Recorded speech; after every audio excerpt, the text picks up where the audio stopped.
May 5, 2025. We will begin with Pledge of Allegiance led by Councilmember Palmer.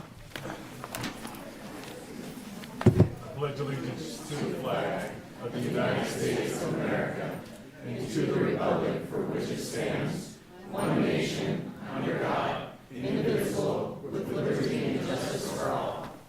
Clerk, call the roll. Beauchamp? Here. Goodlow? Here. Lillquist? Here. Elliott? Here. Miller? Here. Palmer? Here. Thompson? Here.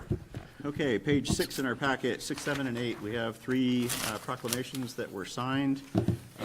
Jewish American Heritage Month, Asian American, Native, Hawaiian, and Pacific Islander Heritage Month, and National Public Works Week. We move to item 3A, which is Historic Preservation Month Award update.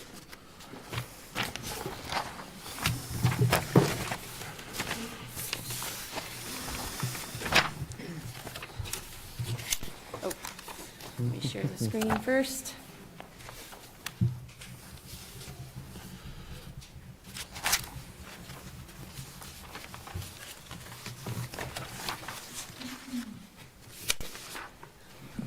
Good evening, Mayor, City Council. Stacy Henderson, Planning Manager for the City of Ellensburg. On Saturday, May 3rd, the Landmarks and Design Commission and Kittitas County Historical Society hosted the 3rd annual Historic Preservation Award celebration at the Kittitas County Historical Museum. I'm here to briefly tell you about the celebration as well as other Preservation Month activities. Each May, the National Trust for Historic Preservation celebrates Historic Preservation Month, and likewise, we celebrate it here in Ellensburg. Over the past few years, the Commission and the museum have created community activities in an effort to celebrate local history, educate our community, and recognize the hardworking people and projects that contribute to preserving Ellensburg historic character and charm. One thing the Commission does each year is also create educational displays at the public library, so please go check those out. They look really good. We also kick off the month with the Preservation Awards, which I'm about to speak to. And now, going on right now, there's also the 2nd annual Ellensburg History Quest, which is a month-long activity from May 1st to May 31st. Flyers for the History Quest can be found at City Hall, the museum, and the city website. It's essentially a scavenger hunt. There are 10 questions about historic buildings and architecture. Completed and correct submittals will be entered to win some prizes, and it's pretty fun. So I encourage anyone to check it out who's interested. So each year the Commission presents awards for in the same 4 categories. The first award, the Commercial Restoration Award, is selected by the Landmarks and Design Commission. The Commercial Award is intended to celebrate a recent restoration, preservation, or rehabilitation project on a historic building in our community, a commercial building. The historic Fitterer building was constructed between 1908 and 1909, and an interesting fact, construction of the building utilized approximately 225,000 locally fired bricks from the local brickyard. The building operated as the Fitterer Brothers Furniture Store until closing in 2022.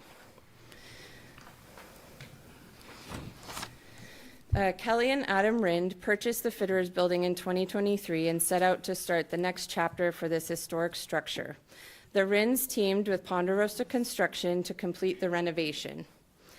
They underwent a huge amount of work on this building, as you can see. Structural, mechanical, electrical, plumbing work was completed throughout the building, all while keeping the historic integrity of the building in mind.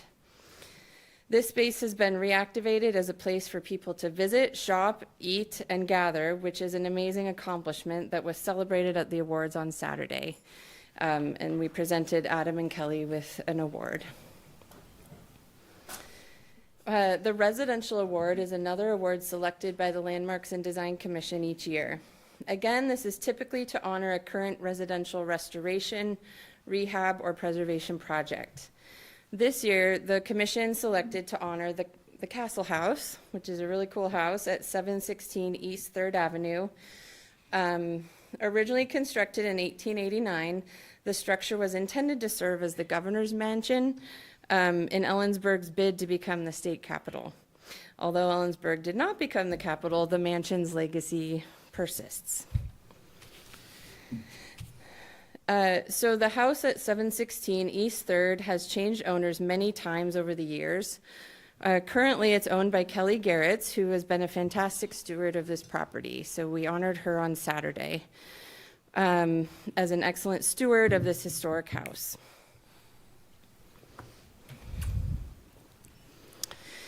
The third award category selected by the commission is called the Commission Award. This award category can either recognize another project, person, or organization.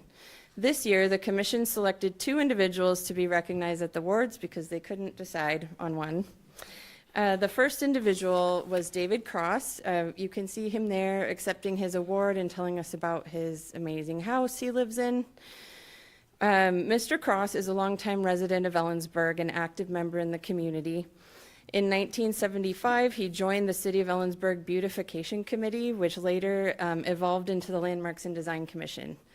And he was a member of that commission for many, many, many years. In 1994, Mr. Cross was appointed to the Downtown Task Force and was a member of Historic Ellensburg as well. In addition to these contributions, he was also honored in recognition of his hard work and excellent stewardship of his historic home in the First Railroad Historic District. This home was originally built in 1895 by James Ramsey. Something Mr. Cross shared with us at the award event is that the Cross family are actually only the 4th owners of this property in the 130 years since its construction, which is pretty remarkable. Over the years, they've taken meticulous care, as you can see with these before and after photographs. So the Landmarks Commission was grateful to them and celebrated them on Saturday. The other commission award that was presented was for Stephen Wright. As another excellent steward and pioneer of the preservation field in Ellensburg. You can see him also accepting his award and talking about some of the work he's done in the community. Mr. Wright has worked to restore multiple historic homes in the city of Ellensburg. He purchased 906 North B Street, a turn-of-the-century duplex, and 102 East 10th Street, a small square workers' cottage. Mr. Wright also purchased 804 North B Street and works to repair in that home in a carefully researched manner. He also helped found the Friends of Historic Homes, the Friends of Historic Homes organization, and helped to put the first Railroad Edition on the National Register of Historic Places. So we celebrated him as well. So the 4th and final award category, one of my favorites every year, is the Community Selected Award. The Landmarks Commission also likes to hear from the public, learning what buildings are important to this community and what stories the community likes to share and preserve helps guide the work of the commission. The Community Award is just that, an award selected by the community. The call for nominations went out to the public in early March. And 3 historic downtown structures were nominated: the 420 building, the Independent Order of Oddfellows building, and the Reed building. All really excellent structures, all deserving of awards. Voting took place from April 1st to April 18th, and we received nearly 300 total votes from the public. While each building deserving of recognition, only one could win. And so we got to celebrate the owners and caretakers of the Reed building on Saturday. They won with 173 total votes. That building was erected in 1910. And the building housed the first automobile dealership in the area, the Ellensburg Automobile Company. The current owners of the building have been recently completing a really thoughtful repair to the front windows of the building. They have those rounded windows, and those are really challenging to restore. And they took the time to restore them instead of replace them, knowing that it was a big element of that building's character, but it also helped prevent leaking that was happening. So the Landmarks and Design Commission was pleased to award the owners of the Reed Building the Community Award. Thank you for listening, and please feel free to reach out if you have any questions or want to know about the scavenger hunt. Stand by a second.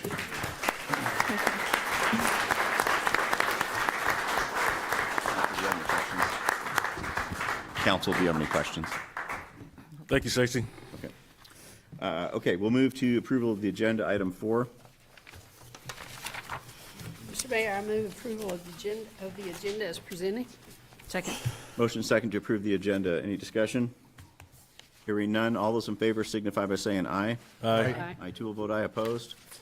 That motion passes. Consent agenda. Move to approve. Second. We have a motion and second to approve the consent agenda. Is there any discussion? Hearing none. All those in favor signify by saying aye. Aye. I too will vote aye. Opposed? That motion passes. Okay. So we're moving into item 6, which is page 38 of the packet. It is an appointment to the DEI Commission. So I'm going to read a couple things here first.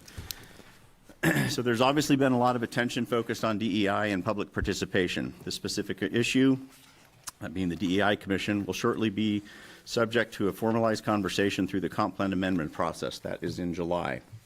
Additionally, we have scheduled a study session in June, second meeting in June, with the DEI Commission and Council. The issues may change over time. For example, a year and a half ago, we were talking about Israel and Gaza. But it is clear that people are looking for a venue to express their views on a wide variety of topics. Ellensburg City Council meetings are considered a limited public forum, which means limitations can and have been put in place in order to balance the desire by council to provide a conduit for members of the public to communicate with council on issues that concern city government. Our rules were amended to limit conversation on non-agenda items to 30 minutes. That occurred a few months ago, with an option for council to vote to extend that conversation. People sign up and we take the speakers in order. We do not vote to, we do not screen for viewpoint. We do not regulate speech specifically, so long as the speaker addresses something that is not on the agenda and focuses on a subject over which the council has authority to act. This means people can use words that may sometimes be offensive. I will regulate the speakers, and I will regulate crowd reactions if they disrupt the ability for the speaker to make their point. I can and will stop the speaker and remind them to stay on topic if that is an issue. If the speaker refuses to adhere to the rules, I can end that speaker's time and, under certain circumstances, have them escorted from the chambers. Over the last few months, I've been very pleasantly surprised with the reaction, so I hope we won't need to do that. Non-agenda public comment occurs early in the meeting, which creates an unknown scheduling issue. City staff, contracted service providers, and members of the public are present to participate and or observe the conversation and possible action on agenda items. Oftentimes, we have extended hearings that are scheduled late in meetings. Having a meaningful conversation with interested parties at 10:30 p.m. is not always practical. I suspect this and the past few meetings does not make everybody in the audience or council happy. To some extent, I also expect that is somewhat frustrating to all of the audience members, depending on the issue and the circumstances. I understand that. My job is to manage the process according to the rules that council has adopted, and I will continue to do so. Obviously, there's an expectation of civility, and I'm addressing everybody in the audience on that issue. So, the issue before us for the petitions and protests, this is open to public comment, is on a specific DEI appointment. The next issue is citizen comment on non-agenda items. So if you've signed up, that's probably what you signed up for, okay? So item 6A. Thank you, Mayor and Council. You have before you a recommendation from a subcommittee of the DEI Commission for a reappointment of Teresa Devine. And I don't believe Teresa is here tonight. Council.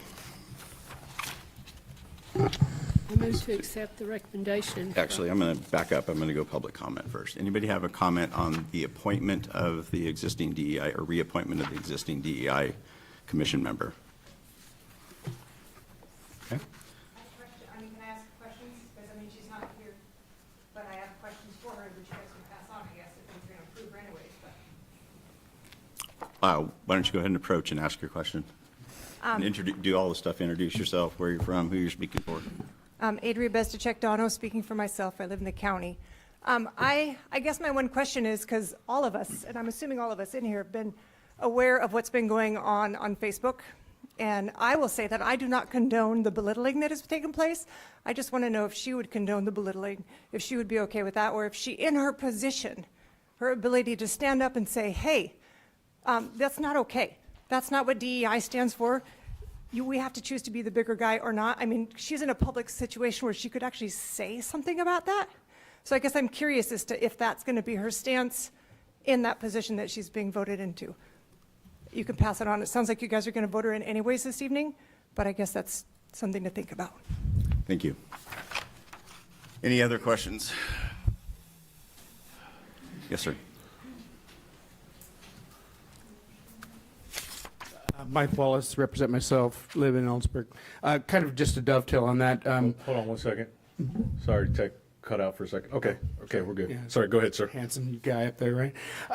When it comes to the issues that were just brought up, I was wondering, in addition to the DEI commission person who's being appointed tonight, will the city council themselves condemn any violence, intimidation, bullying tactics that will be probably a result of the release of names that was not provided in the injunction from last week? So, Mr. Wallace, okay, that's not the. okay, I'm just we're wondering, talking about dovetail the- off hers, so, okay. Okay, thank you.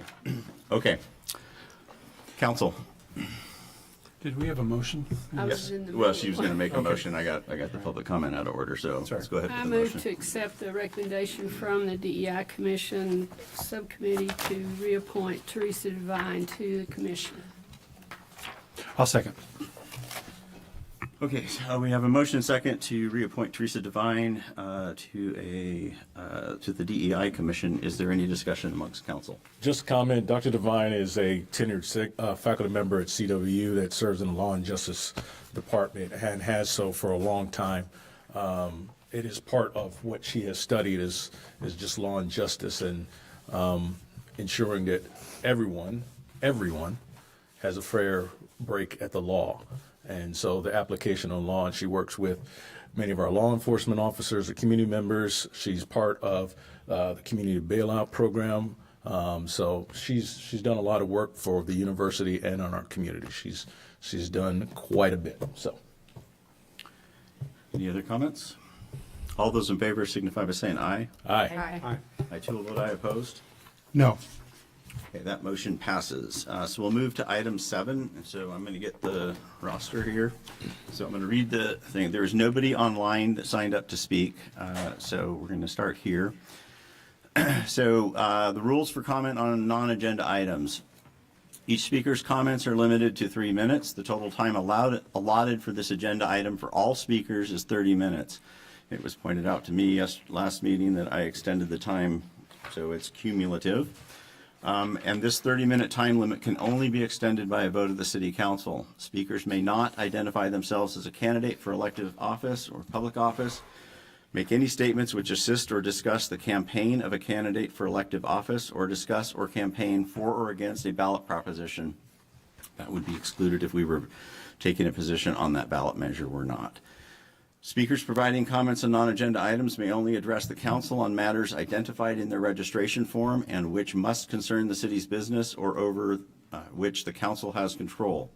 When recognized to speak, state your name and whether you live in Ellensburg, Kittitas County, or elsewhere. State whether you are representing yourself or others. State the topic upon which you wish to speak before making your comments. Speakers are cautioned not to engage in conduct that disrupts, disturbs, or otherwise impedes the orderly conduct of the council meeting.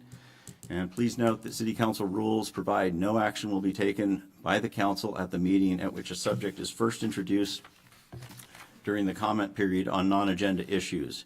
Council may consider an item at a future meeting, and staff will follow up with speakers as necessary. So we will work off the list, and we have Clarification, are we 30 total minutes or 30 minutes of speaking time? you explained to me that it was supposed to be total minutes. That was my interpretation, but I Let's look at the rules real quick. can be corrected if I'm wrong. Hang on, we're not starting the time yet. It's in the front of the book.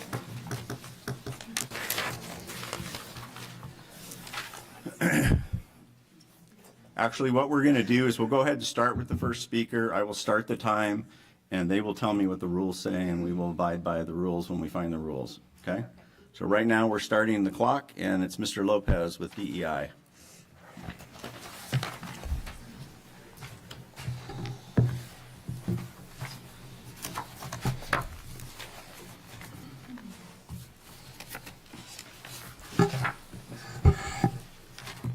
Buenas tardes, soy Daniel. Vengo representando la iglesia hispana de Foursquare en esta ciudad, esta bella ciudad, beautiful city. What? He says, good afternoon, my name is Daniel. I'm coming to representing myself and the members of my church. Quiero una reflexión para ustedes acerca de los valores de esta nación. I want to have a reflection for you people and about this nation too. Los fundadores de esta nación nos dieron por muchos años un principio, un fundamento que fue modelo de libertad, de respeto y de valores. This country was blessed by the founders with Christian morals. For hundreds of years, it was a good example of freedom with values and respect. Hoy vemos en la noticia en muchas ciudades hermosas, crece el número de ciudades con calles que son inseguras. Today, the number of cities has grown where the streets are no longer safe, where many universities and colleges are being indoctrination centers, where the teachers teach zero values of education.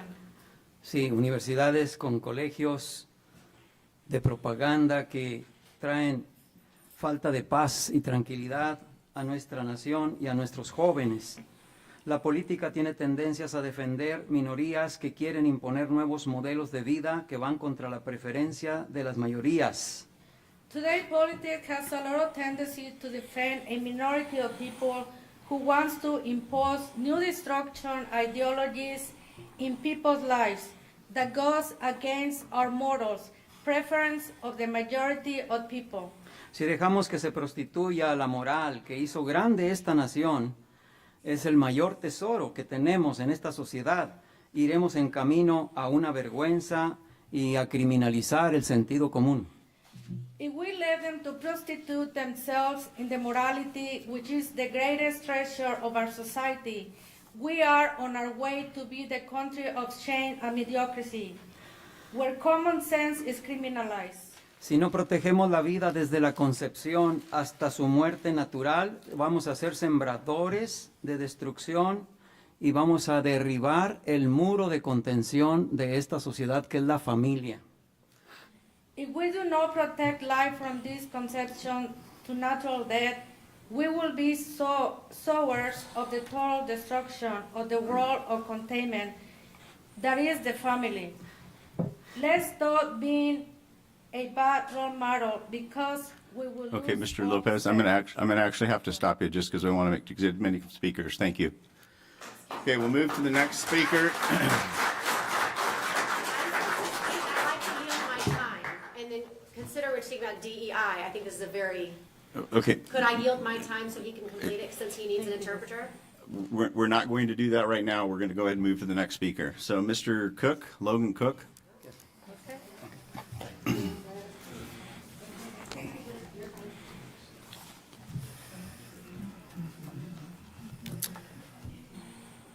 Good evening, Council. My name is Logan Cook. I am speaking on behalf of myself. I'm a resident of the city of Ellensburg, and tonight I'll be talking about DEI. I'd like to explain why I believe DEI is un-American and should be removed from the city of Ellensburg. Every characteristic of an individual that DEI represents is protected by the First Amendment of the Constitution. The Founding Fathers may not have listed every specific trait, but the Constitutional Convention was already 4 months long. The First Amendment reads as follows. Congress shall make no law respecting an establishment of religion or prohibiting the free exercise thereof or abridging the freedom of speech or of the press or the right of the people to peaceably assemble and to petition the government for a redress of grievances. The Constitution does not focus on race, gender, or sexuality. It doesn't care. Its focus is on the people, we the people. DEI specifically does not focus on all citizens, but rather a smaller portion of America than the media would like us to believe. As a white, straight, male, Christian, I do not feel represented by DEI. What represents myself and members of the DEI community is our identity as Americans. Unifying under the constitutional American principles brings us all together. DEI pushes us further apart, as is evident by tonight and the past city council meetings I've attended. I'd like to thank the City of Ellensburg City Council for upholding that last part of the First Amendment, the right of the people to peaceably assemble and to petition the government for a redress of grievances. I also have another comment for DEI, and I didn't really prepare this one, so maybe it doesn't sound quite as good. It's a question for you guys. How is it right for 3 members of the City Council to sit on the chair or to be members of the DEI Commission, so that, was it Ms. Goodlow tonight that decided to push for another member of the DEI Commission? And I think Miller, you seconded it, which is fine, obviously. But someone from the DEI Commission sits on the City Council, then presented an idea that increases the size of the DEI Commission. That just doesn't seem right to me. It doesn't seem right at all. Kind of seems like a conflict of interest. Thank you so much for your time.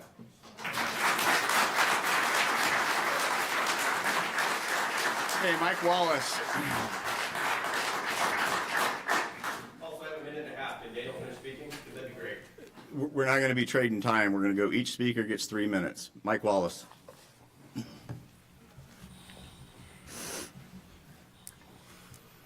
Mike Wallace, again, representing myself, live in Ellensburg. Just before I get into my remarks, I just couldn't help but notice how wonderfully normal it was to have that historic preservation. See, that's normal. That's what life used to be like in Ellensburg before we got inundated with so many ideologies, things that compete with one another, that drive us apart. And DEI is at the heart of driving people apart from each other. It stands for diversity, it stands for equity, it stands for inclusion. Except that diversity is only diversity of skin color or sexual preference. It has nothing to do with diversity of thought. It doesn't have anything to do with a diversity of ideas. It has to do with some of the most inane, superficial, and sometimes, frankly, bestial tendencies of humanity. So it's not a great start. Diversity is not strength. It's unity is strength. We used to be unified under a flag that represents us well, and now we have all kinds of other flags that we have to contend with. You can't even keep track of them all. There's so many of them. Equity and inclusion. Equity is this nonsense idea. Constitution protects equality. It gives everybody the equality, the opportunity to be treated fairly and equally under the law, but DEI flies in the face of that. Equity says, hey, we think you need a leg up, so we're going to give you a leg up, even though we're not going to give it to the next guy. That's not right. It's un-American. It is just flat out wrong. There's no real way to be able to make an argument that giving someone else benefit over another is somehow fair. And you can make the historical argument of, well, you know, some people had it bad in the past. Yeah. Every single culture, every single person group in the entire history of the world has been oppressed, has oppressed others, or is currently oppressing someone now. So it's not a matter of equity and inclusion. It's just a matter of we want to single out certain people within our community, give them special privileges over and above what others can receive. That is unconstitutional, and it's just obviously so morally wrong. Inclusion does not include. It excludes. By virtue, I mean, think about it. By just the fact that you include some and not others, you've excluded them. So it's not diversity, equity, inclusion. It's exclusion. People like me, we don't have a lot of the same kind of benefits. We don't have special days. I looked it up on the GLAAD website, the Gay, Lesbian, the GLAAD. I don't know what it stands for. But there's 141 days out of the 365-day calendar. If DEI's purpose, and that's just for LGBT causes, if DEI's purpose is to uplift the marginalized, how can you contend that 141 days, entire months dedicated, October, June, other months, entire months dedicated to a single perspective? That's not inclusion. I don't want my grandson, who I raised my kids in this town, I don't want my grandson having to spend his time always fighting against those cultural trends that are just not true. Thank you, Mr. Wallace. Samantha Pinter. Samantha Pinson? Samantha's for sure the first name. Pinn, and then I lose it. Sorry. Do we have a? And I'm not taking that of your time. What are we at? What's the rule say? Oh, the rule says the total time allocated for comments on non-agenda items is 30 minutes for all speakers. The total time may be extended upon vote of the council. Okay, I'm going with my old view. Then we're going to go by total speaker time. Okay. I'm Samantha Hall. I live in Ellensburg, and I'm here today supporting myself, my family, and the rest of Ellensburg that agrees that we need to speak out against the DEA. I'm going to be reading a passage. It's Corinthians 1. For it is written, I will destroy the wisdom of the wise, and will bring to nothing the understanding of the prudent. Where is the wise? Where is the scribe? Where is the describer? This disputer of this world. Hath God not made foolish the wisdom of this world? For all that in the wisdom of God, the world by wisdom knew not God. It pleased God by the foolishness of preaching to save them that believe. For the Jews require a sign, and the Greeks seek after wisdom. Thank you.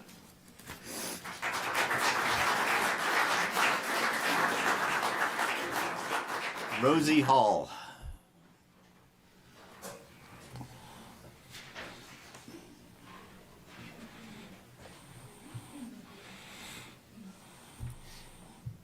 Hi, my name is Rosie Hall, and I'm here to represent myself and the member of the church and the rest of Christians who believe in Jesus Christ.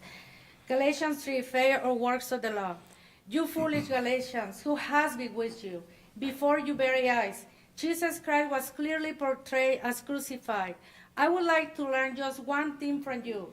Did you receive the Spirit by the works of the law, or by you believing what you hear? Are you so foolish after beginning by means of the Spirit? Are you now trying to finish by means of the flesh? Have you experienced so much in vain? If it really was in vain, so again, I ask, does God give you his Spirit and works miracles among you by the works of the law, or by you believing what you hear? Understand, then, those who had faith are children of Abraham. Scriptures foresaw that God will justify the Gentiles by faith, announcing the gospel of the advance of Abraham. For all who rely on the works of the law of the man are under a curse, as it is written, cursed is everyone who does not continue to do everything written in the book of the law. Clearly, no one who relies on the law is justified before God, because the righteous will live by the faith of God. Because I am who I am. I am the Alpha and Omega, the beginning and the end.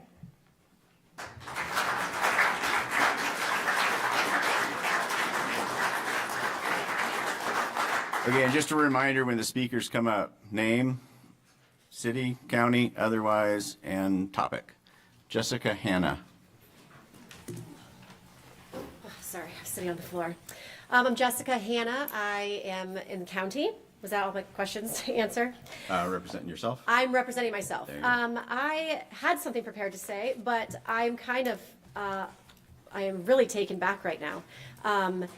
You're here in hopes to further DEI, and we just had a gentleman here that needed some equity and did not get it, right? These are good situations where equity is at play.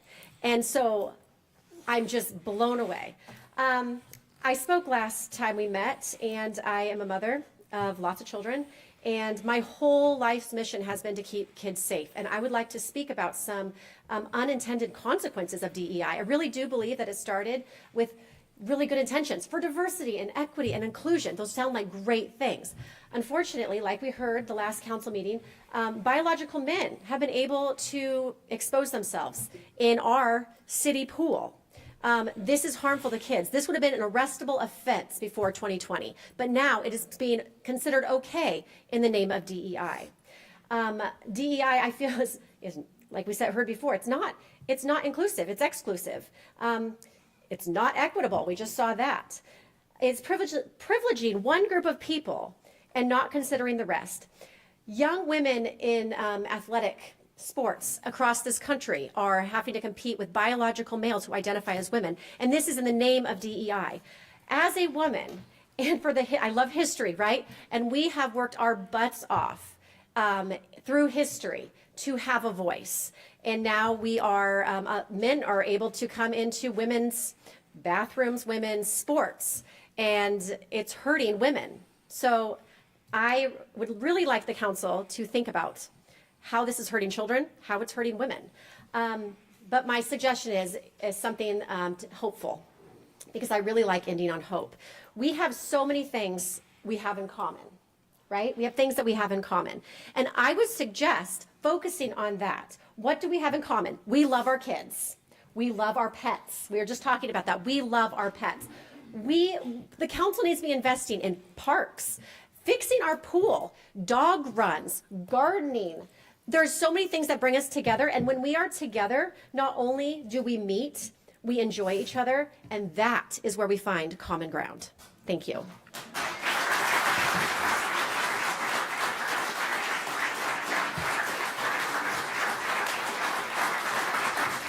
Julianne Clement.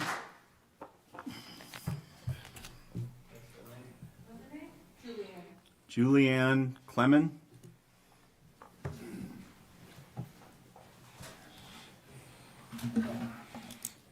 Julianne Clement, Kittitas County resident, and I'm going to be representing myself.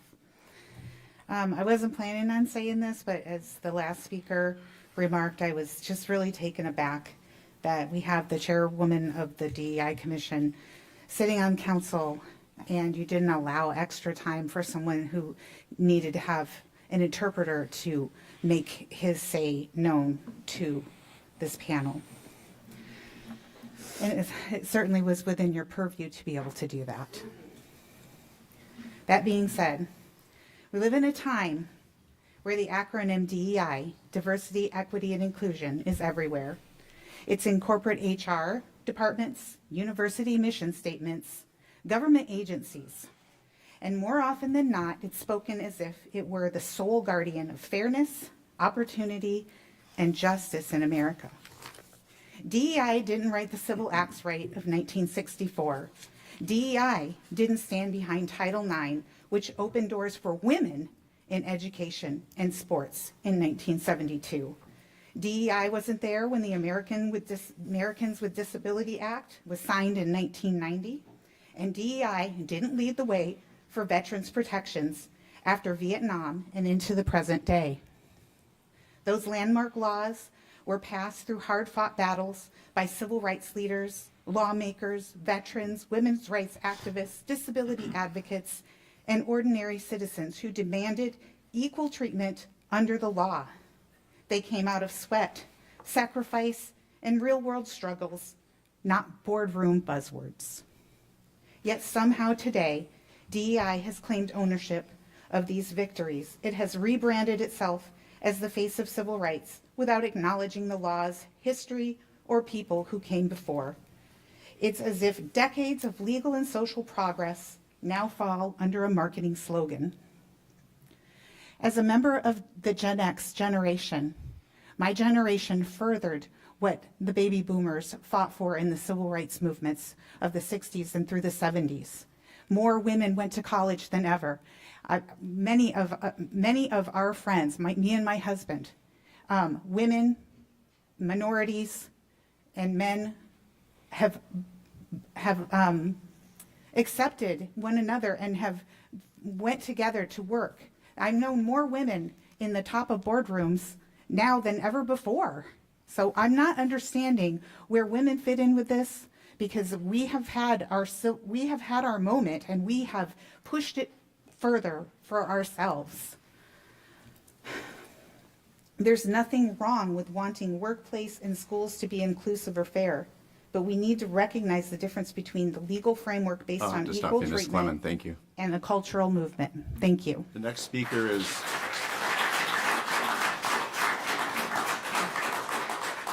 I'm going to get the name wrong. It's R-O-L-L-O or R-O-D-O, and then Solo. Sorry.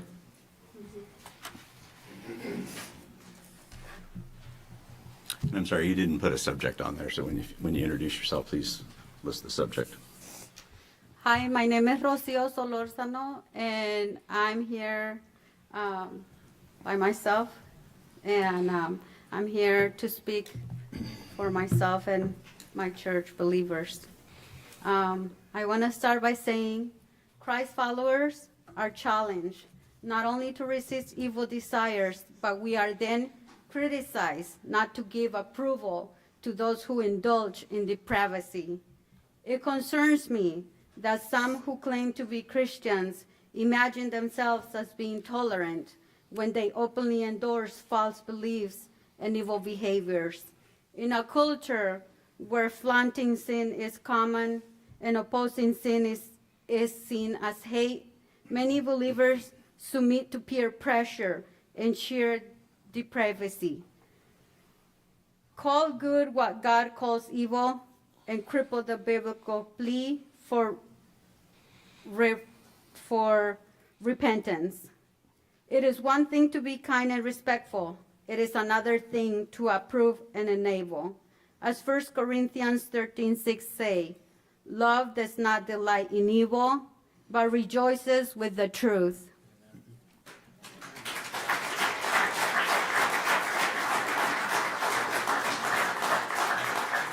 Michelle Adams, DEI.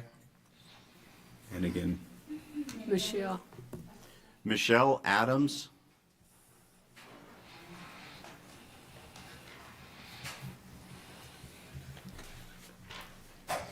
Hi, my name's Michelle Adams. I'm a county resident, and I speak for myself and on the subject of DEI. I'm going to start off with gratitude. Number one, I'm very grateful for all of you and the work that you do. I am grateful for every person who showed up tonight. I'm even grateful for the fact I had my time confused. I thought it started at 6 and it started at 7, but that allowed me to, when I got here, there was a group of people sitting at the door, and they were talking about what they were here for, and I had walked up on them, and I decided to introduce myself and to let them know that I am coming from the other perspective, that I do believe that DEI is something that we need. And I will tell you that they immediately, Andrew went and got a chair from his car for me, and they offered me cookies. We had who can resist cookies? We had a really good conversation, and I let them know that for me, I'm not going to assume what anyone's motivation is about why they don't believe DEI is important. I'm hoping that other people are not going to assume what my motivation is. I can only tell you that there were times in my life where I believe a DEI as a construct would have been helpful to me. And I've known so many other people, young and old, that I believe that what I know of DEI, and I'm not saying I know everything, I don't have all the answers and I don't know everything, but I know people who would have benefited from it. And that's why I stand up for it.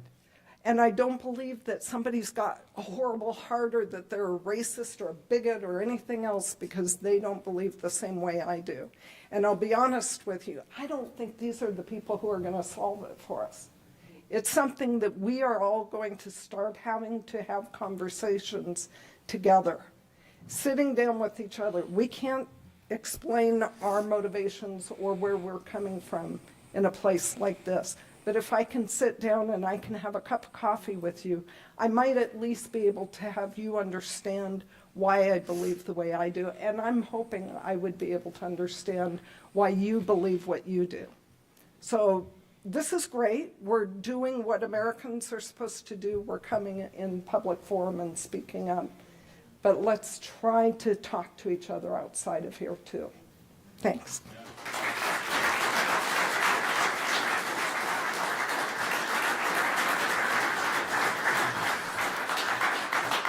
Adrian, I was going to mess your name up. Sorry. Hi. We're going to be friends by the time this is over. Adria Bezdacek, DEI, representing myself, live in the county. I didn't write anything this time. But after our last meeting together, there's something that has just been on my heart, and I am going to cry, so if anybody has any Kleenex, I would love it. I heard a mom stand up here, and she was for DEI, and she says, DEI saved my child's life. DEI saved my child's life. I think she said it 3 or 4 times in her speech.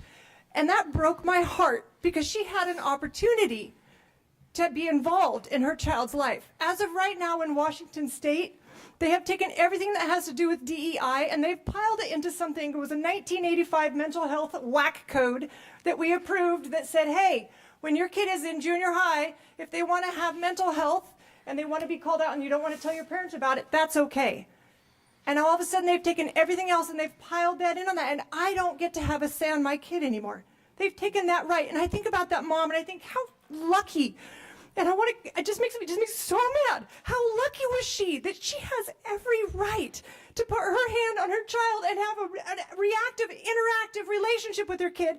Whereas if my kid was to go in the public school and my kid was to participate in that, I don't have a say. 12 years old, maybe we had a bad day. She goes to school. The counselor's like, oh, I'm done. Sign mom out. Someone else who's more exciting and more fun and more unique and gives them the attention that they think they need in that moment, all of a sudden, I'm done. You've taken my right away. And it's DEI. It's the ideology of DEI that has been implemented into that. I, as a mama bear, would like to go revisit that 1985 mental health code. And I would like to help rewrite it. DEI doesn't need to be part of my parental plan. And it's been taken away. That right has been taken away from me. And I'm furious as a parent. And I think all of you should be too. As grandparents, as cousins, as brothers, as sisters, as mothers, you should be furious.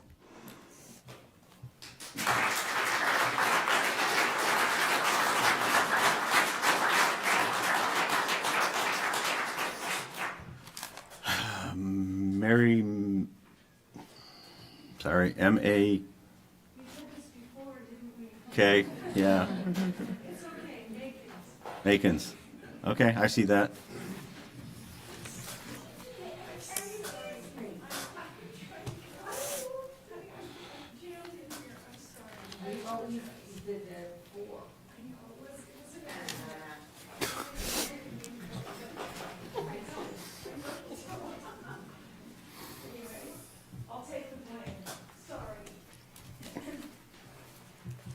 My name is Mary Makins. I'm speaking on behalf of myself, and I live in the county.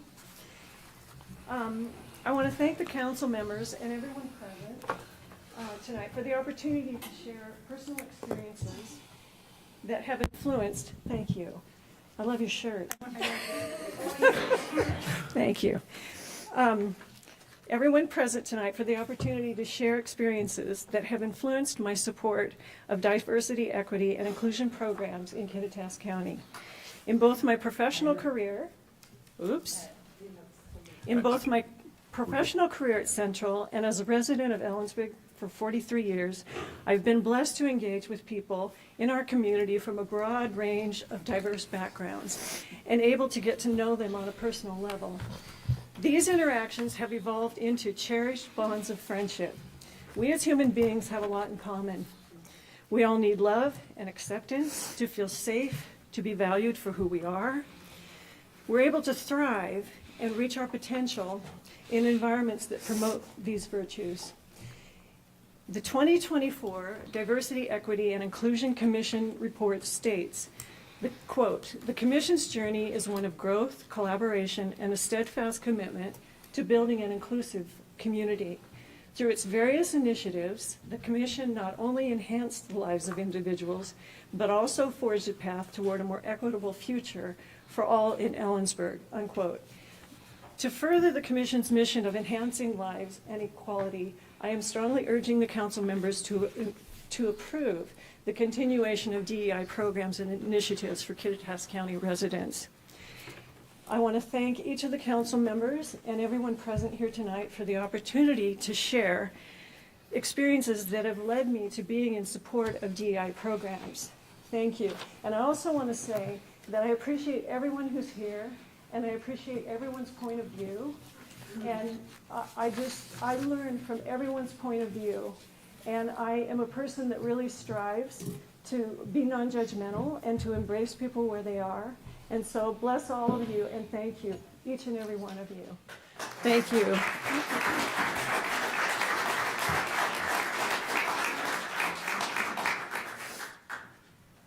Okay. By virtue of my time, we've got about 6 minutes left. So we're Jennifer Pattis and Comp Plan.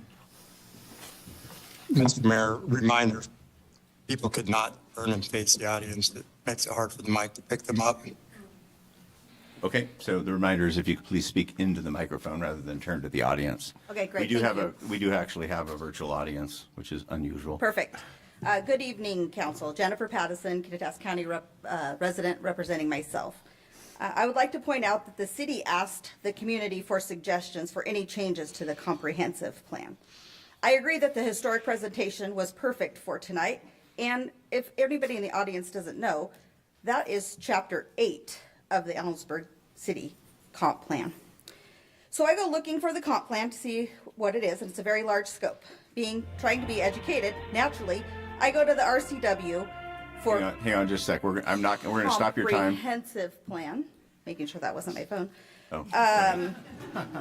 Since that is the revised code of Washington State, it states that the county or city is required to choose a plan from the RCW 36.70A.040 with lots of guidelines under the RCW 36.70A.140. Each comp plan shall include the following: land use element, housing element, capital facilities element, utilities element, a rural element, a transportation element, an economic development element, a parks and rec element, and a climate change and resiliency element. So why is it that the Ellensburg City Council put a DEI element in? It wasn't required. So that's just something that we went looking at. So I was like, well, maybe we took off after another city around us. So I go looking. Moses Lake, nope. Walla Walla, nope. Wenatchee, I choose some of these because we used these when we were looking for the housing sleep center plan. The comprehensive plan should have tangibles that can be measured, while DEI in verbiage, say, would be great to have in your transportation element, looking for equitable services deliveries to city services. The community has been misled by social media and the local newspaper, and I believe this is why they're so defensive, because they do not understand what the comprehensive plan is. This is why social emotional elements should not be part of the city's comprehensive plan. I mean, are we the only city in Washington State that has DEI in our comp plan? I went looking at a whole bunch. I even looked at the city of Seattle. They do not have that. The city needs to be more intentional. You asked for suggestions to the comp plan, only to not use them and cause a huge divide in the community. I know you're going to come back in July 21st or whatever the meeting is. So when doing future information gathering, make sure you intend to use the information in a timely fashion to potentially stop the threats and negative community interactions. Thank you.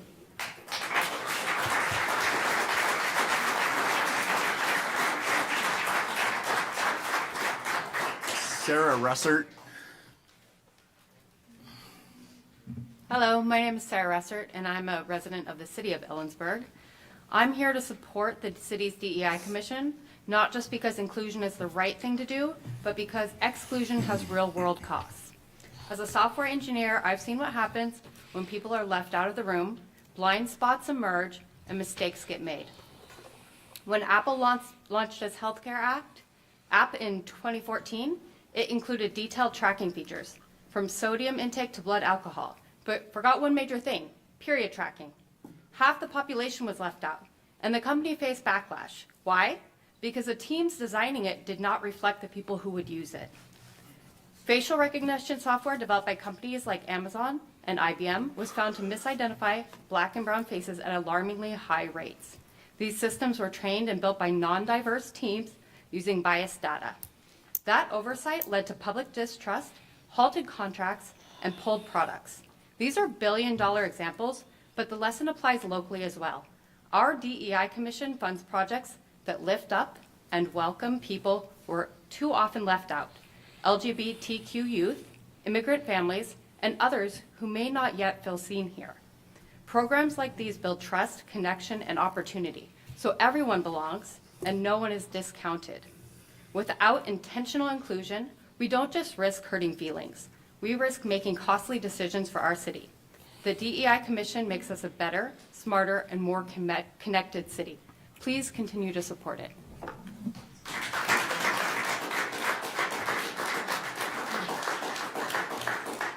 Okay, we have time for one more under our rules. Amanda Russert.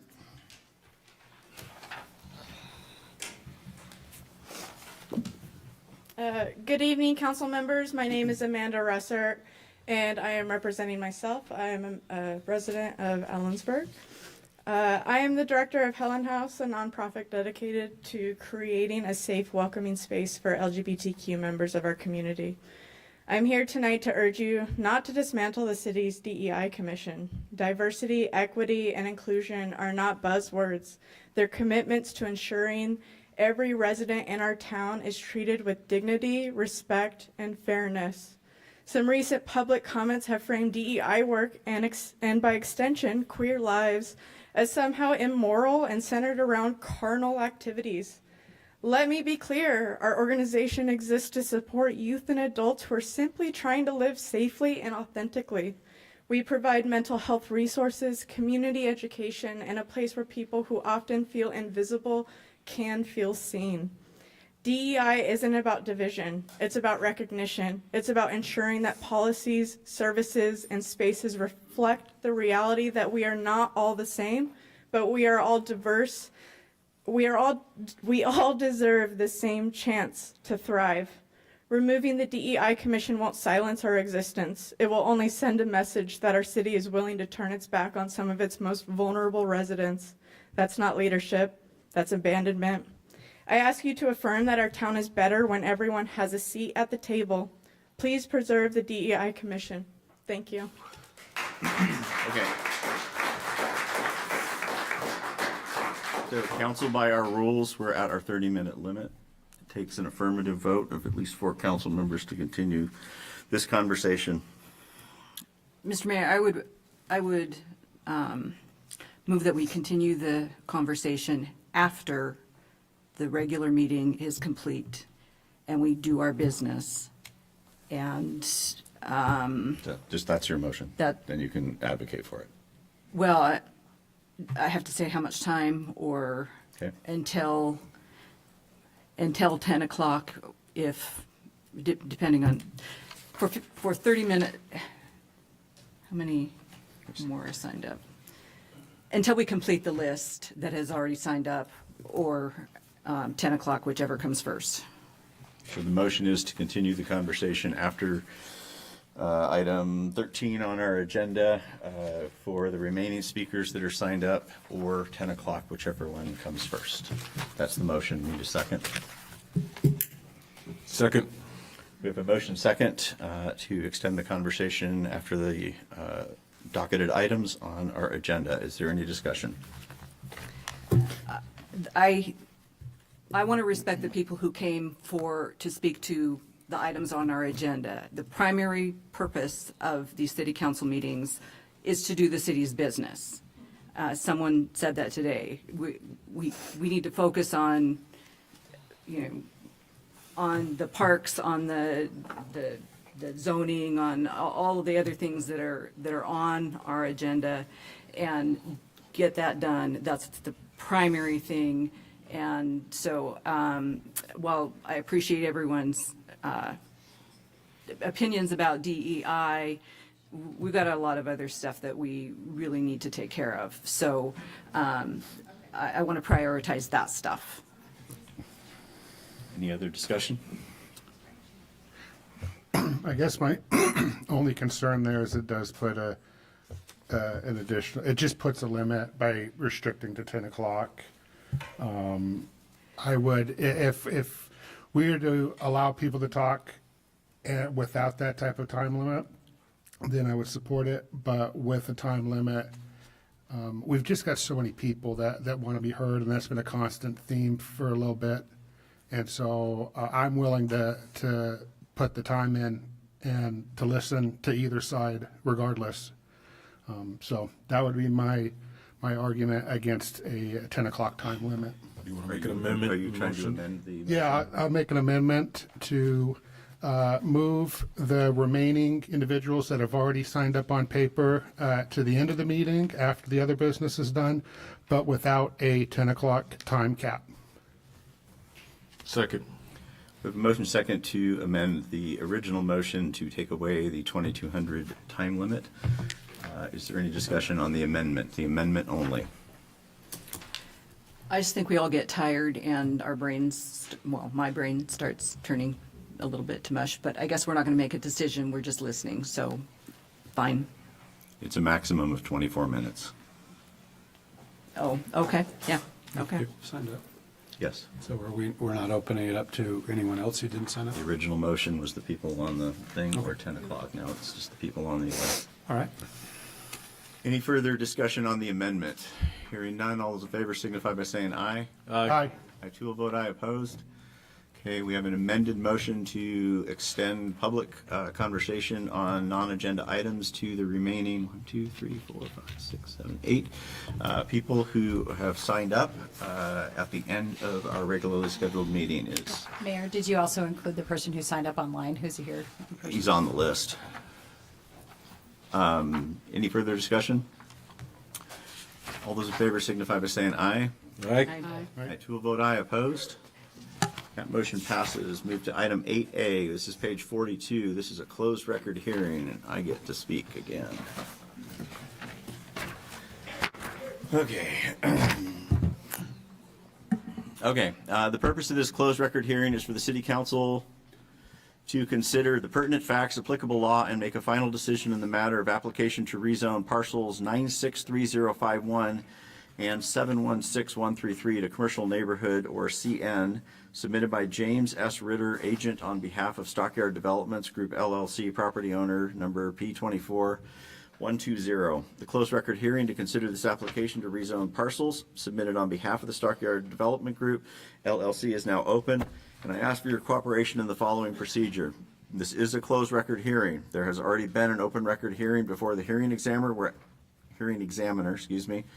where evidence was submitted and testimony received. Under state law, there can only be one open record hearing allowed in this proceeding. This closed record hearing means the council bases its decisions only on the record developed at the public hearing previously held before the hearing examiner. Only city staff and those persons who already participated in the open record hearing, either through written comments or oral testimony received by the hearing examiner, can participate in this closed record hearing. Those who can participate, if they so choose, are James S. Ritter.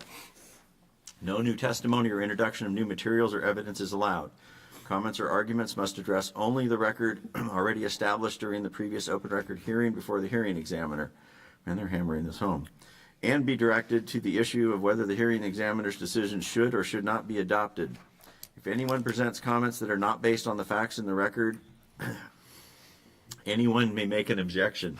If an objection is made, the person speaking will stop until the issue of the objection has been resolved. The city clerk will record the proceedings. When you are invited to speak, begin by stating your name and address, indicate whether you are speaking for yourself or individually, or for a group. Speak slowly and clearly. Only one person will be allowed to speak at a time, and any questions of staff are to be directed through council. The City Council seeks to conduct this hearing in a fair and unbiased manner in both appearance and fact. Therefore, I ask the council members the following question. Does any member of the council have an interest in this property or issue? No. I too answer no. Will any member of the council obtain any financial benefit or suffer a financial loss as a result of the outcome of this hearing? No. I too answer no. Does any council member believe he or she cannot hear and consider this matter in a fair and objective manner? No. I too answer no. Has any council member engaged in communication with opponents or proponents regarding this issue outside the public hearing process? No. I too answer no, so I'm not reading the rest of that one. Is any council member employed by a party which would have direct or indirect interest in any property, the value of which would be affected by this decision? No. I answer no as well. Will any council member be employed by a party for which the potential employment results from this decision? No. I answer no as well. Is any council member a member of or involved in such associations or organizations, whether formal or informal, which takes a position on this application? No. I too answer no. Is any member of the council member's family or persons with which they have a social relationship an advocate or witness who has provided oral or written testimony or argument in this manner, or will provide oral written testimony in this hearing? No. No. I too answer no. Is there anyone present at this time who objects to my participation or any council member's participation in these proceedings on appearance of fairness? Nobody online either. Okay. That's a lot of words to start off as a city attorney. I think that's more questions than we usually have. Yeah, all right. Nice job, Chris. Okay, before we hear from the audience, is there a staff report? Yes, there is. Good evening again, Mayor, City Council. Stacy Henderson, Senior Planning Manager with the City of Ellensburg. Like you mentioned, I'm here to present the staff report for the closed record hearing for the proposed site-specific rezone for 2 parcels located at 1350 Reeser Creek here in Ellensburg. As mentioned, these parcels are in your staff report. These parcels are 2 contiguous parcels located east of Reeser Creek Road. They're currently zoned residential suburban, and the applicant has proposed to rezone to commercial neighborhood. So they're the 2 parcels noted on the screen. Site-specific rezones are exempt from the SEPA process when they're consistent with future land use and comp plan designation, consistent with future land use comp plan designations, and are located within the UGA that has undergone a SEPA and an EIS process. These 2 parcels were included within that boundary, and so they satisfied the requirements to be exempt from the SEPA process. So if you were looking for that documentation in your report, it didn't need to go through SEPA, so it was just simply the site-specific rezone at this time. All the noticing for the public included the rezone comment period and open record hearing information, and was provided per ECC 15-220-040 notice requirements. Noticing included a sign posted to the site, legal notice in the paper, and a buffer mailing notice. The comment period began February 20th and ended March 13th. As stated in your packet, it appears since this rezone and the rezone subsequent to this in the agenda packet were mailed on the same day, the mailing lists and notices were transposed when scanning together to create the affidavit included in your packet, Exhibit 1.7, which was also included in the hearing examiner packet. The correct project notice was actually mailed to the correct buffer mailing list of addresses, as we have confirmed internally. Considering we mailed the notice correctly and the Scribner's error resulted in the incorrect affidavit compilation, just kind of swapped at time of copying, we have since corrected this mailing affidavit, and it has been provided on the dais for your review. This is not new information, but rather corrected existing information, just for clarity's sake. As you can see on the map, the applicant is working with a lot of critical areas, including 100-year floodplain, wetlands, and Whiskey Creek, which has an associated 85-foot buffer. As noted in the report, no public comments were received, and only 1 agency comment was received during the comment period from the City of Ellensburg Public Works Department.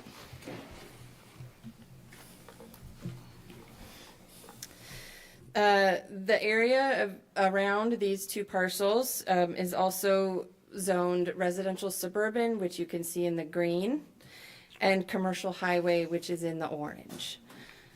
So it's kind of right along this divisive line there, commercial highway and residential suburban. As seen in your packet, commercial neighborhood zoning is an allowed zoning for these parcels and would serve as an excellent transitional zone between the commercial highway and residential zones, as it allows for a limited variety of housing types in addition to commercial uses. Commercial neighborhood zoning allows for museum and places of assembly, as well as a wider range of other use options. The applicant has proposed future development on parcel 716133, including an event center and museum space. This rezone would allow for these uses to be outright allowed for future planned developments. Per our comprehensive plan conversion table, Exhibit 1.4 in your packet, commercial neighborhood zoning is consistent with the blended residential neighborhood future land use designations. In our code, there are 4 criteria that a site-specific rezone application must satisfy, so I included these. There's analysis in your packet from not only the applicant, but then also from the staff saying why the proposal satisfies those criteria. Item 1, with the growth and development already seen and currently proposed in this area around the parcels, the proposal demonstrated the need for different zoning than RS as seen in your packet. For item 2, event centers, businesses, and museum space all support this community and provide additional resources as well as the other uses this zoning could possibly allow for. The proposed rezone, as already demonstrated, is consistent with the comprehensive plan. And item 4, the proposed rezone, as also demonstrated, is consistent with development standards and will be able to serve as a transitional space between residential and commercial highway. Any future development will also be held to regular permitting and development standards. On April 14th, 2025, this proposed site-specific rezone was presented to the hearing examiner. In your packet, the hearing examiner recommended approval of the request with no conditions. Why there is a corrected decision from the hearing examiner is because the original staff report accidentally included some conditions to the approval. But at the hearing, staff clarified that they actually recommended no conditions to the rezone, at which time the examiner agreed. So he revised his decision to include no conditions as discussed at the hearing. The initial decision included Mr. Ritter, the owner, was the only testimony at the hearing and spoke on behalf of the rezone, of course. So in conclusion, staff recommends council move to approve the rezone application request P24-120 to rezone parcels 963051 and 716133 to commercial neighborhood, and to adopt the hearing examiner's corrected recommended findings of fact, conclusions of law, and decision, and to conduct the first reading of ordinance 4960. Thank you. Okay, does the applicant's representative, Mr. Ritter, have comments or arguments that you would like to make at this time? If so, please remember your comments must be limited to the evidence in the record established by the hearing examiner and must not include or refer to any new evidence or materials outside the hearing record. Thank you, Council. My name is Jim Ritter, representing the Stockyard Development Group. I have been an Ellensburg resident since 1979. Just for those who are not familiar with this project, the museum and event center is planned for the northern parcel. This has been a 3-year process where I consider it thoughtful development in that we are keeping the natural resources intact. We've been working with Fish and Game and have worked with all the other entities involved in approving the SEPA plan. So I appreciate your support and hope you approve this rezone. Thank you. Thank you. Any questions? That's not in here. So just stand up there, though, for a second. Staff, do you have anything to add? I'm following the rules today.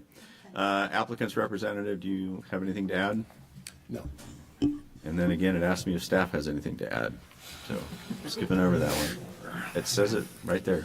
Are you sure? Okay, council, now, do you have any questions of the applicant's representative or staff?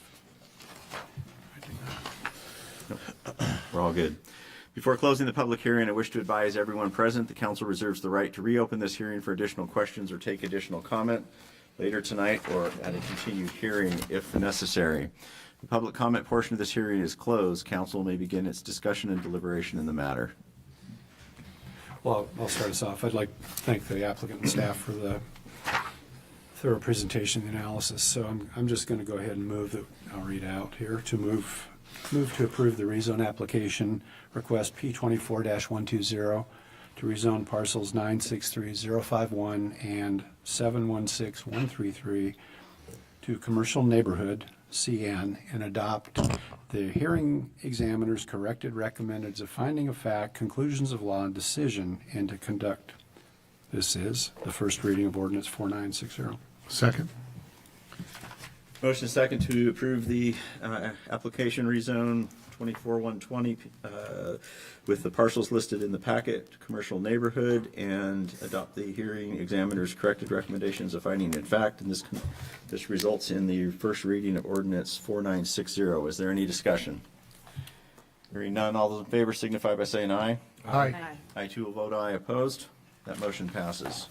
An ordinance of the City Council of the City of Ellensburg, Washington relating to zoning and amending Title 15 of the Ellensburg City Code by changing the zoning classification of certain property within the City of Ellensburg from residential suburban, RS, to commercial neighborhood, CN.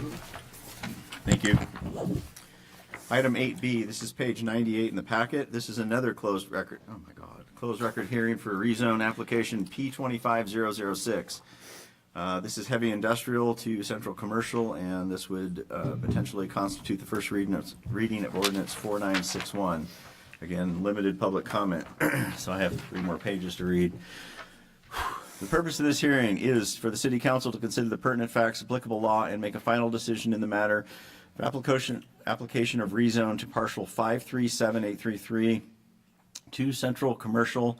This is submitted by Lauren Bales, agent of Ken File, property owner, and the action number is P25006.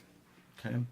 The closed record hearing is to consider the application to rezone the parcels submitted on behalf of the property owner. Ken File is now open, and we ask for your cooperation in the following. This is a closed record hearing. There's already been an open record hearing conducted before the hearing examiner where evidence was submitted and testimony received. Under state law, there can only be one open record hearing allowed in this proceeding. This closed record hearing means City Council bases its decision on the record developed at the public hearing previously held by the hearing examiner. Only city staff and those persons who already participated in the open record hearing, either through written comments or oral testimony received by the hearing examiner, can participate in this closed record hearing. Those who can participate are Lauren Bales, Jeff Hashimoto, and Jesse Siek. I hope I got that right. No new testimony or introduction of new materials is allowed. Comments or arguments must address only the record already established during the previous open record hearing before the hearing examiner and directed to the issue of whether the hearing examiner's decision should or should not be adopted. If anyone presents comments that are not based on the facts in the record, anyone may make an objection, and if an objection is made, the person speaking will stop until the issue has been resolved. City clerk is recording. When you're invited to speak, state your name and address, indicate whether you're speaking yourself individually, for a group, or both. Speak slowly and clearly. Only one person will be allowed to speak at a time. The council seeks to conduct this hearing in a manner that is fair and unbiased. Therefore, I will ask council members, does any council member have an interest in this property or issue? No. I answer no as well. Will any member obtain financial benefit or suffer financial loss as a result of this decision? No. I answer no as well. Does any council member believe he or she cannot hear and consider this matter in a fair and objective manner? No. I answer no as well. Is any council member employed by a party which has a direct or indirect interest in this property, the value of which would be affected by this decision? No. I answer no as well. Will any council member be employed by a party for which the potential employment may be a result of this decision? No. I answer no as well. Is any council member a member of or involved in such associations or organization, whether formal or informal, which takes a position on this matter? No. I answer no as well. Is any member of a council member's family or person with which they have a social relationship, an advocate or witness who has provided oral or written testimony or argument in this matter or will provide similar in this matter? No. No. I answer no as well. Got it turned off? Okay, good. Is there anyone present at this time who objects to my participation or any council member's participation in these proceedings on the appearance of fairness? Nobody online? We're all good. Okay. Before we hear from the audience, is there a staff report? There is, and I think I've heard that song before. Thank you, Mr. Mayor. Good evening, council. This is the file site-specific rezone closed record hearing. Again, city file number P25-006, as was included in your packets. Just a little background on this. This is a request to change the zoning designation of the subject parcel at 308 West 4th, southeast corner of North Kittitas and West 4th. Currently zoned IH to Central Commercial or CC. As you can see, the zoning designation of IH is outlined in the gray area. It includes the area to the west at Twin City Foods. Other areas that are zoned Central Commercial are highlighted in the blue on this map immediately north and to the east. So a lot of the properties kind of in the greater downtown area have that CC zoning, and they're requesting the same on this parcel. And again, this is parcel ID 537833. Similar to the previous matter, this was also subject to one of the exemptions in the Washington Administrative Code, which allows for SEPA exemption for a specific type of rezone where there is an exempt project and it falls under properties for minor new construction. Gets a little into the weeds. I'm happy to clarify if there's any questions, but suffice to say it was also exempt from SEPA review, which is why you don't have that element in your packet. We're just looking at the rezone materials. This is downtown. There are no substantive critical areas in the immediate vicinity of this one, which is why we don't have any sort of environmental maps with things like floodplain, wetlands, anything like that. Similar to the previous, this was duly noticed out to the public both for the open record hearing and the notice of application for a period that opened on February 20th, closed March 13th. We received no written comments on the request except internally from the Public Works Department. That was included as an exhibit in the packet for this as well. The future land use of this area designation is urban center. That allows for two different zoning designations according to the future land use zoning conversion table in the city's comprehensive plan. The area that is designated urban center is highlighted in the light blue on this map and includes areas both north, south, and to the southwest of the Twin City Foods. Areas to the west have some that are zoned for, designated for that industrial uses, again, in the future land use map. So with some of the other things that we outlined that I'll get to in a moment, this is consistent in that regard to the future land use map in terms of rezone eligibility. This was brought to the city because the applicant, Lauren Bales, wishes to establish an indoor commercial recreational use. That use is not allowed on the subject property in the IH zone currently, but it is allowed in the CC zoning, which is consistent with the future land use map. They wish to establish an indoor climbing center there on the property. For those who may be familiar with this area, this was the former Fitterer's retail furniture storage building across the area there. It's currently vacant at this time, and they would apply for development permits in order to finish it out for that appropriate occupancy. I'm not going to go into a ton of detail. I believe this was adequately captured in the staff report. I will suffice to say that the staff did forward recommendation to the hearing examiner, finding that the request was consistent with the 4 rezone criteria. I think that's all I'll say on that. And if there are any questions, I'm happy to double back and address those. Hearing examiner open record hearing was held on April 14th of this year. And they did provide a recommendation of approval for this.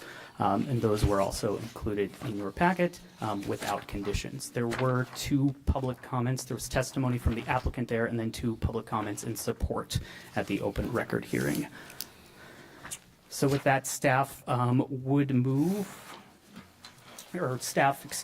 have the council follow the recommended motion for the rezone of parcel 537-833 to central commercial, adopt the hearing examiner's recommended findings of fact, conclusions of law and decision, and conduct the first reading of ordinance 4961. With that, I'm happy to address any additional questions you may have. After we're done. Okay. Does the applicant's representative, Mr. Bales, have comments or arguments? Okay, I will skip the next part then. Staff, do you have anything to add? No. And council, do you have any questions of staff? Oh, wait a minute. Do any other persons who testified want to make comments or arguments? Okay. Staff, any questions or excuse me, council, any questions of staff? Nope. Okay. Okay, before closing this hearing, wish to advise everyone that the council reserves the right to reopen this hearing, take additional comments later tonight, or continued as necessary. The public comment portion of this hearing is now open. Council. Mr. Mayor, move to approve rezone application request P25-006 to rezone parcel 537833 to central commercial and adopt hearing examiner's recommendation, findings of fact, conclusions of law and decision, and to conduct first reading of ordinance 4961. Second. Motion second to approve the P25-006 rezone for the parcel to central commercial, adopt the hearing examiner's recommendation of finding fact, conclusion, law and decision, and to conduct first reading of ordinance 4961. Any discussion? Hearing none, all those in favor signify by saying aye. Aye. I too will vote aye. Opposed? That motion passes. An ordinance of the City Council of the City of Ellensburg, Washington relating to zoning and amending Title 15 of the Ellensburg City Code by changing zoning classification of certain property within the City of Ellensburg from heavy industrial, IH, to central commercial, CC.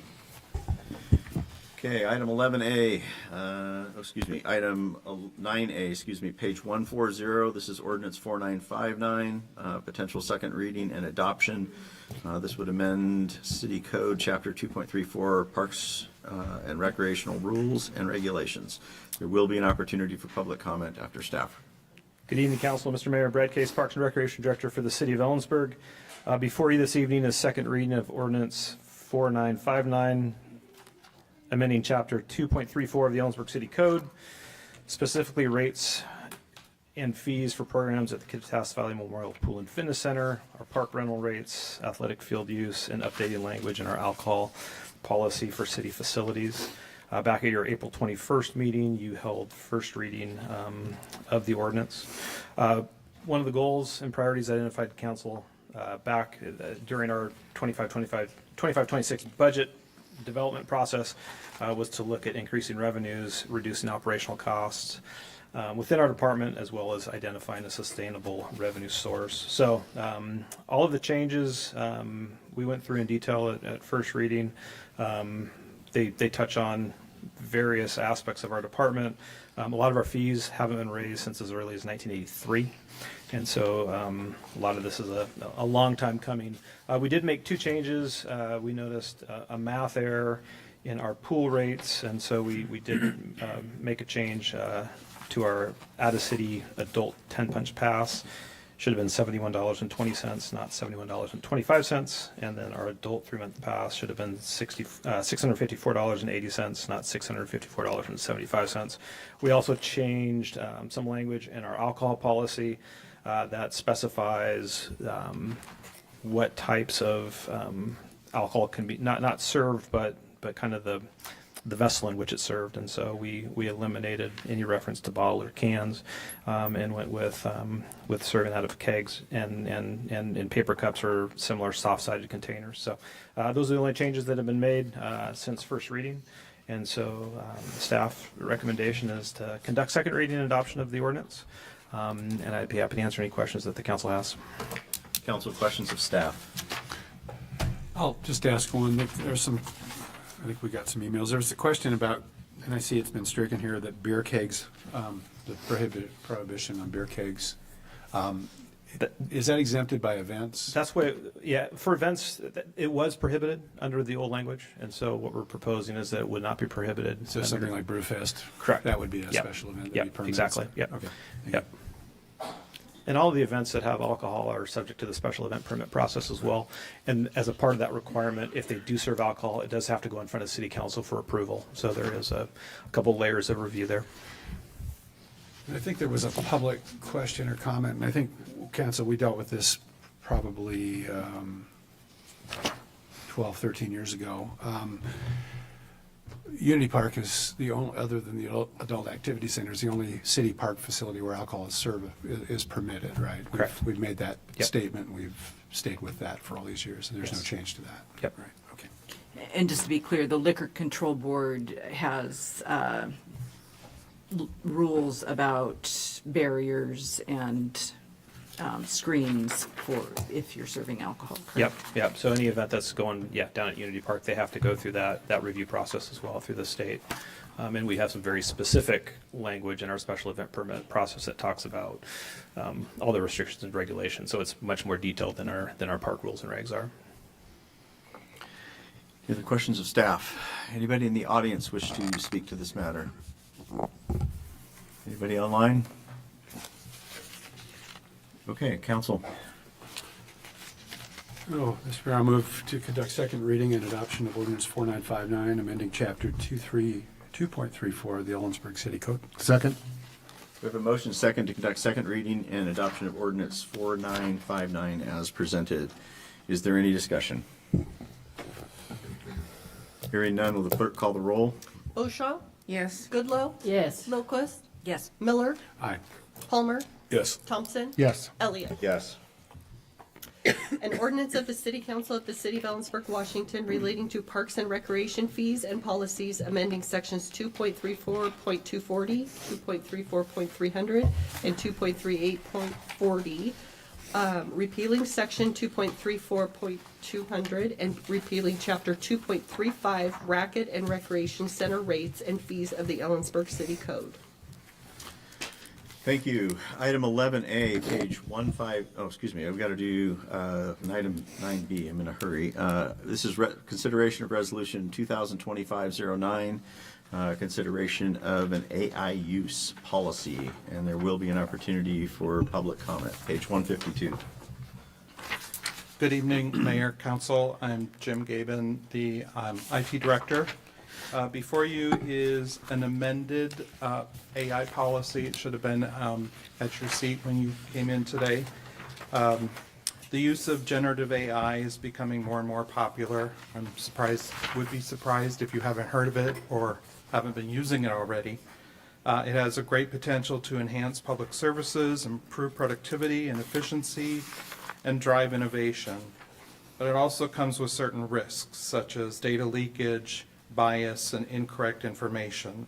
So a use policy is needed to advise staff and to help reduce such risks.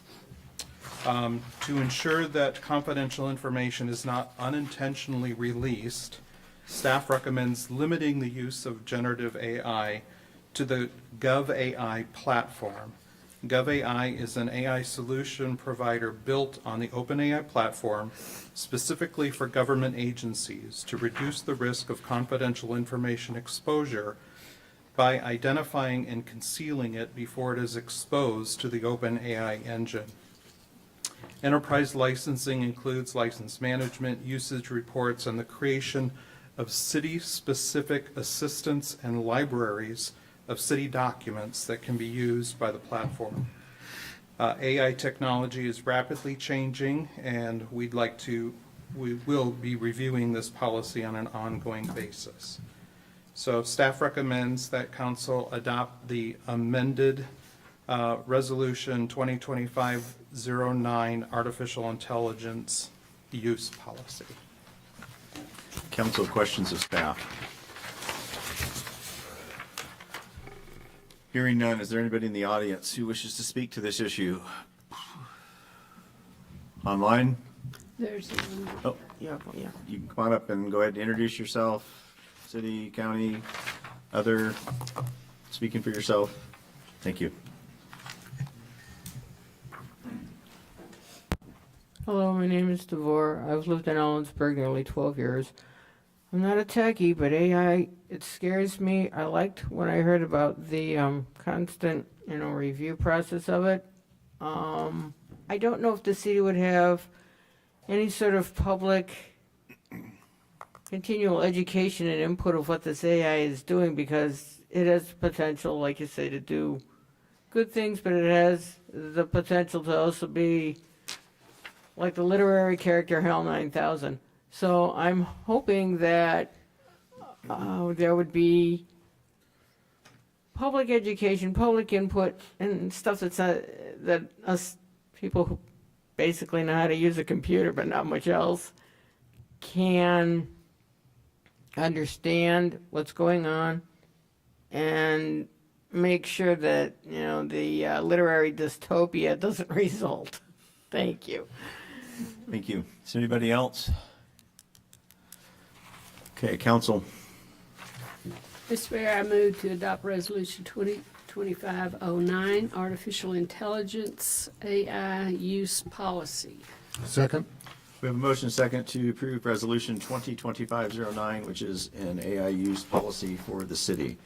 Is there any discussion? The only thing is just a general comment on this. AI, unfortunately, is one of those things that moves faster than we can all really catch up with the understanding of it. And that is by its design and intention, that it's actively learning much faster than us flesh humans are, unfortunately. So it's just one of those things that I'd ask the city staff is that if there are critical updates throughout the year of this first implementation, that you let us know, a little bit of onboarding as far as decision points, things that have changed in the AI sphere of technology and how they're used amongst other local governments. So that's it. Any further discussion? Yeah, I'll just add, in my line of work, I use AI on a daily basis. It can be an incredibly powerful, productive tool. I guarantee, I agree with Delano that we're going to be looking at this continuously because it's moving so fast. But I'm really glad we are looking at this. So thank you for working on this. I would just, regarding education, this applies to council members and commission members as well. And so is there going to be outreach to the commissions and us on just some education on how to use it and that sort of thing? Yes, we can do that. Okay, thank you. Could I ask a perhaps unrelated question? So in our future world, when we get a staff report, if it's AI generated, will it say that across the top? I mean, no, seriously, a disclaimer of some sort. That's a great question. As the policy is written now, if generative AI creates content and it is not substantially changed, we have to give credit to the AI. Right. Have we named AI yet? I like HAL, but that's kind of scary. Thank you. Thank you. Further discussion? Okay, we have a motion. All those in favor signify by saying aye. Aye. I too will vote aye. Opposed? That motion passes. Now we're to 11A, which is an Ellensburg Creative District Wayfinding Plan. There will be an opportunity for public comment. Page 158 in the packet. Good evening, Council. Mayor Elliott. I was going to present this tonight with my AI self, but Heidi said no. So I came in person. So here we are. My name is Kelly Vandenberg. I'm the Arts and Economic Development Manager for the City of Ellensburg. And we're here tonight to talk about the wayfinding for the Creative District. If I can get the mouse to work.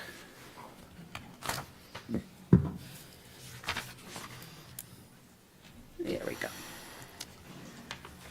We're going to blew through the, there we go. Do you want a screen share? Oh. Oh, your best friend ever.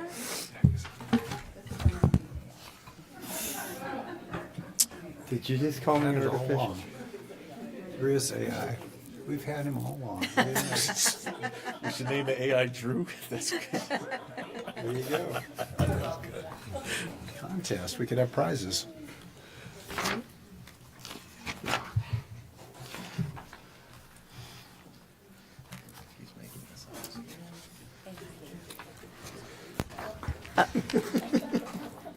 Okay, so just a quick little history. In February of 2024, Ellensburg was awarded a Creative District designation from ArtsWA, becoming the 17th Creative District in the state of Washington. We are the only district in the state of Washington that is connected with our university, with CW. We are only second in the nation to be connected to a university. And we had the honor of having the executive director of ArtsWA and the program manager for the creative districts here last week. And it was a wonderful, insightful meeting and a lot of great discussion, including our wayfinding. So Creative District is a designated area that really serves to drive economic development through the creative industry and creative arts. The Creative District is governed by our city council.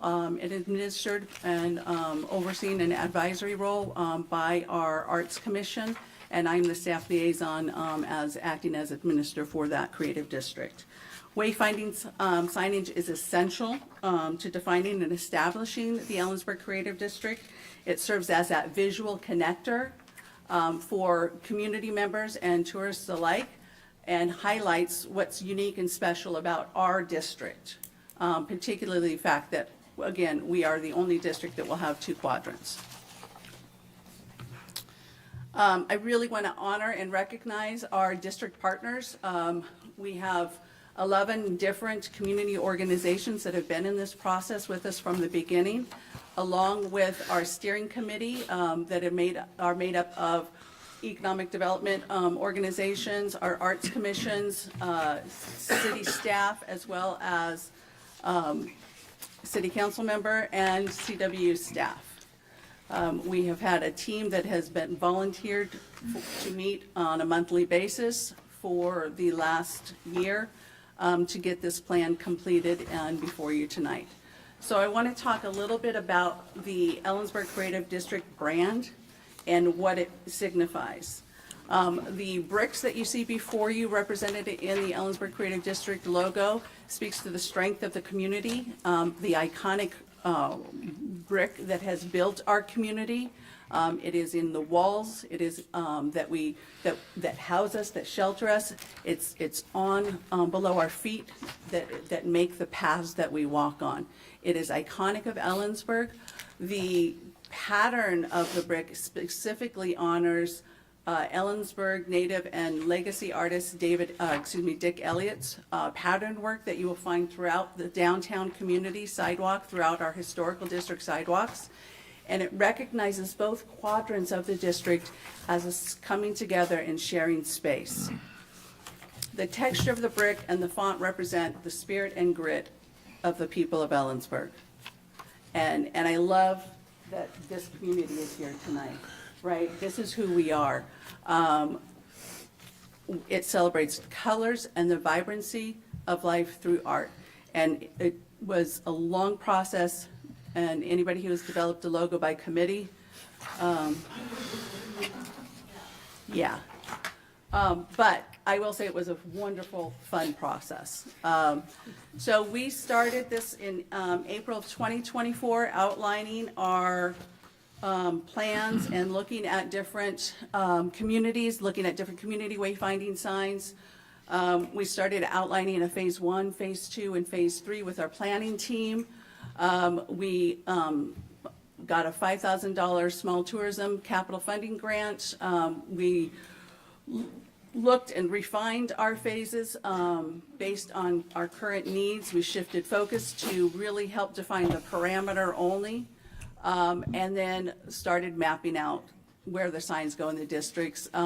We finalized our logo, and then, again, I'll just mention designing by committee, and then we had to narrow down the number of signs and really reach out to WashDOT and look at what that was going to look like for the next. So our parameter of the district goes, I'll start in Nicholson Boulevard through Alder, down through Ubick Way, down Capitol, or Ruby, excuse me. Yeah, down Ruby to Capitol, all the way over to Main Street, back up to University Way, and back to Wildcat Way. So it's a large quadrant district that encompasses an emerging music area down on 2nd Avenue. It incorporates our MPAC, which is our Performing Arts Center in the downtown community. It encompasses the north end of campus with McIntyre, with the arts, with science, you name it. It really incorporates the entire quadrant of the districts.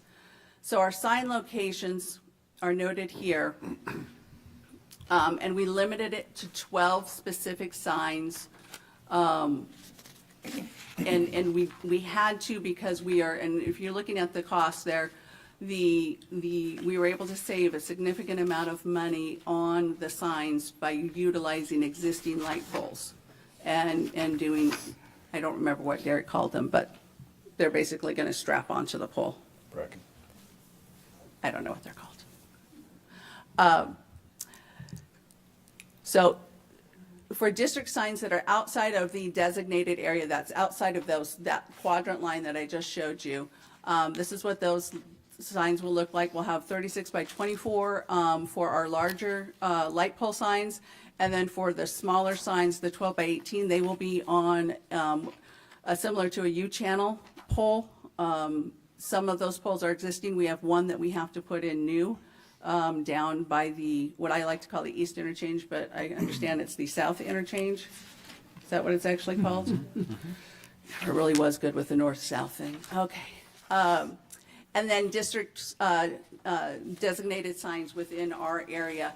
And I really want to point out the fact that this is such a partnership between the City of Ellensburg and Central Washington University that we really felt it was necessary to make sure that people understood, because this is it's a brand new thing for the state of Washington to have this, and Ellensburg is really building that model for the rest of the state and the Pacific Northwest. So within our WashDA sign, it just happened to be sheer dumb luck that the WashDA signs are also ready to go at the same time that our parameter signings are ready to go. So we will have 4 highway signs, 2 on I-90 itself, and then 2 more coming down off of the ramps at the west interchange and the south interchange. And let me show you what that looks like. So the eastbound will be approximately just before milepost 109. That will be a full-size sign. But the one that I'm excited about too is there is right now a sign that's for Central Washington University, and what they're going to do is put a band underneath that sign noting the creative district. So again, it's another tie-in back to our partnership with the university for these signs. Estimated cost for the WashDA signs, about $24,000. Ellensburg's estimated cost on that is 0. 75% of the signs will be picked up by WashDA.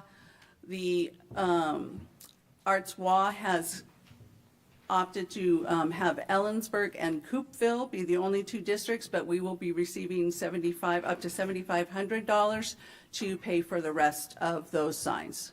So we do not anticipate any cost whatsoever with our signs from DOT at all.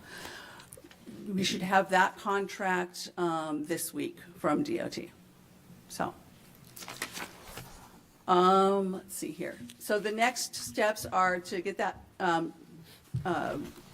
contract with DOT finalized, and with approval tonight, we'll move forward with getting the signs ordered for the district for both exterior outside of the parameter and those signs for within the parameter. So with that, staff would recommend to council move to approve the Ellensburg Creative District Wayfinding Plan as presented, and authorize staff to procure and implement the Creative District Wayfinding signage as outlined in said plan. Council, questions of staff? Questions? Just a simple one. So the installation of the signs in the I-90 right-of-way, WashDOT obviously approves everything. Is the installation actually completed by WashDOT, or do they allow contractors? I mean, you see signs go up. Have you covered that yet? No, when I get their contract, that's one of the things I'm going to be looking for. It seems like whenever somebody runs over one of those signs, there's a WashDOT truck out putting it back in or something. I'm not planning on paying for the installation, so I hope they do. I would assume they do, but I just wondered. Okay. I didn't put that in my budget. Okay. Any other questions of staff? Is there any member in the audience who wishes to speak on this issue? Yep, you have to go up to the microphone, introduce yourself, ask the question. Owen Blauman, Ellensburg. Just a question on the signage.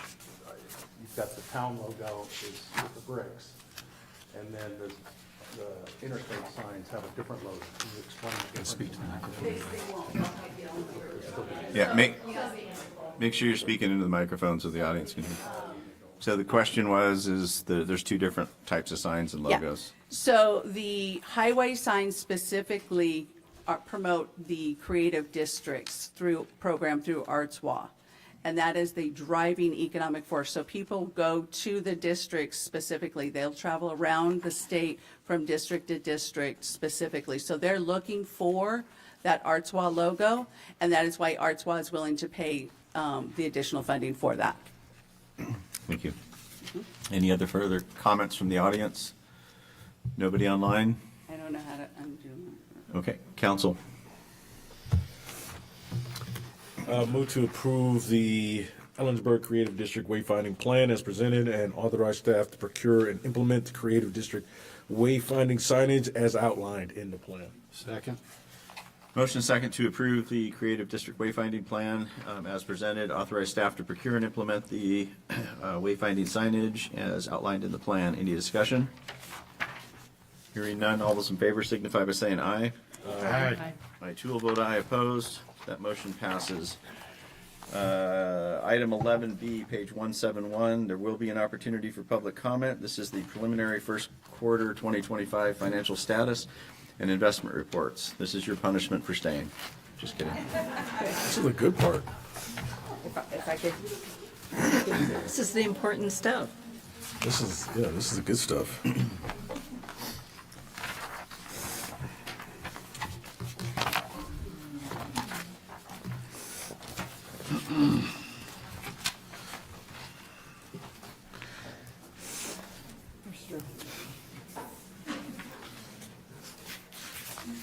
Actually, I just need to open it in PDF and not on the Explorer.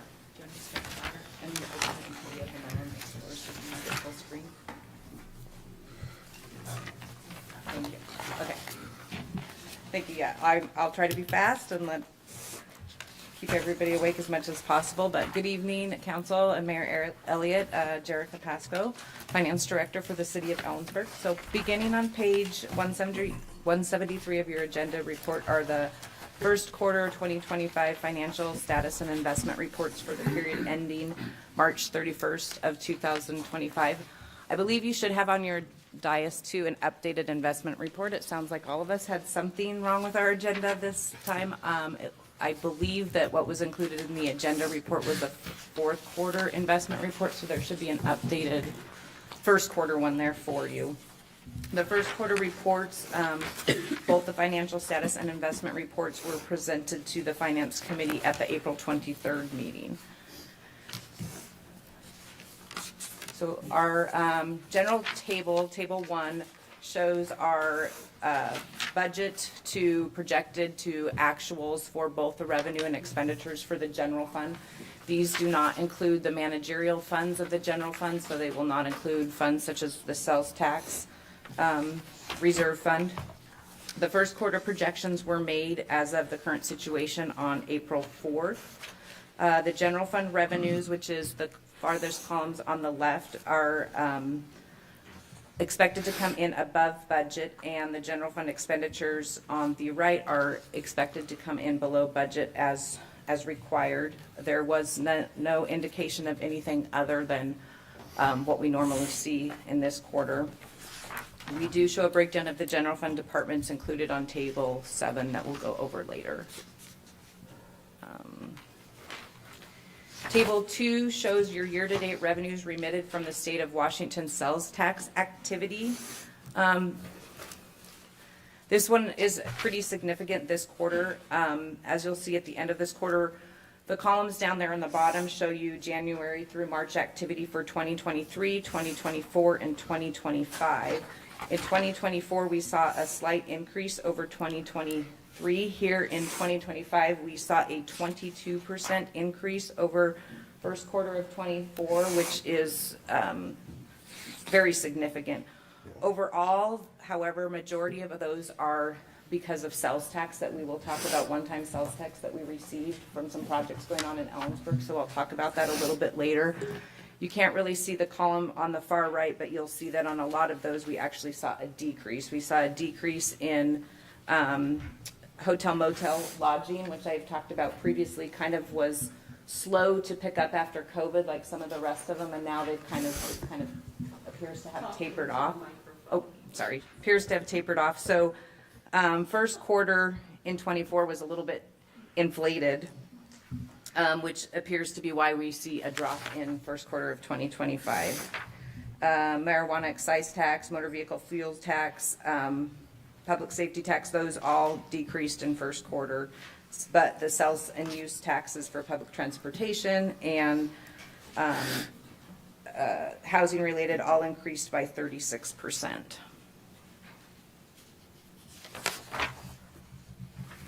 Table 3 shows all government fund taxes by type. So overall, we're projected to come in over budget by about 9.4%. This isn't very unexpected because we budgeted taxes really conservatively going into 2025, knowing that they had dropped a lot in 2024 and we were seeing a decline. So one of the reasons we're projecting to come in over budget is because of these one-time sales that I'll speak about again here in a little bit. So sales tax overall, we're expecting it to come in at about 12% over budget. B&O tax, which is made up mostly of our utilities, and gambling tax is expected to come in about 9% over budget. Those were budgeted about equal to what we saw in 2024. And other taxes, which includes mostly leasehold and hotel motel tax, we're expecting to come in at 12.55% over budget, with property tax coming in about 0.19% under budget. And that's typically because we don't see all the property tax that's assessed. So overall, governmental fund tax revenues projected to exceed the budget by about 1.2 million or 9.41%. And just to give you an idea, at the end of fourth quarter, we were up 7.64%. So this is again a couple more percentage points increase. Table 4 shows our retail sales tax breakdown by purpose. So like I've talked about before, we have a lot of retail sales tax, but most of it is restricted. So we have like the 0.2% for 0.2% for public transit, 0.3% for public safety.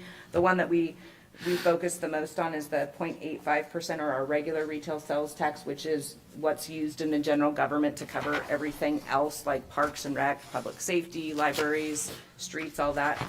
Right now, we are projected to come in over budget by about $883,000, which is a really good thing because we were looking at the 25 budget and we really did cut back on a bunch of governmental services in our budget, such as some areas of street that we were trying to postpone some stuff. So we are really hoping that this continues a little bit. I'll talk about how it's one-time sales tax, so we're going to be very conservative on how we spend it on one-time projects and not operating. But overall, we're looking at coming in hopefully around 1.3 to 1.4 million over budget right now.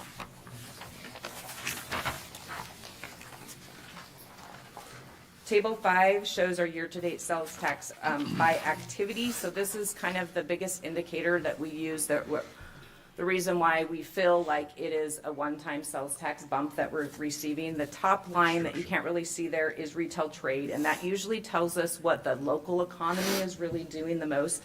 It's been down quarter after quarter after quarter until now.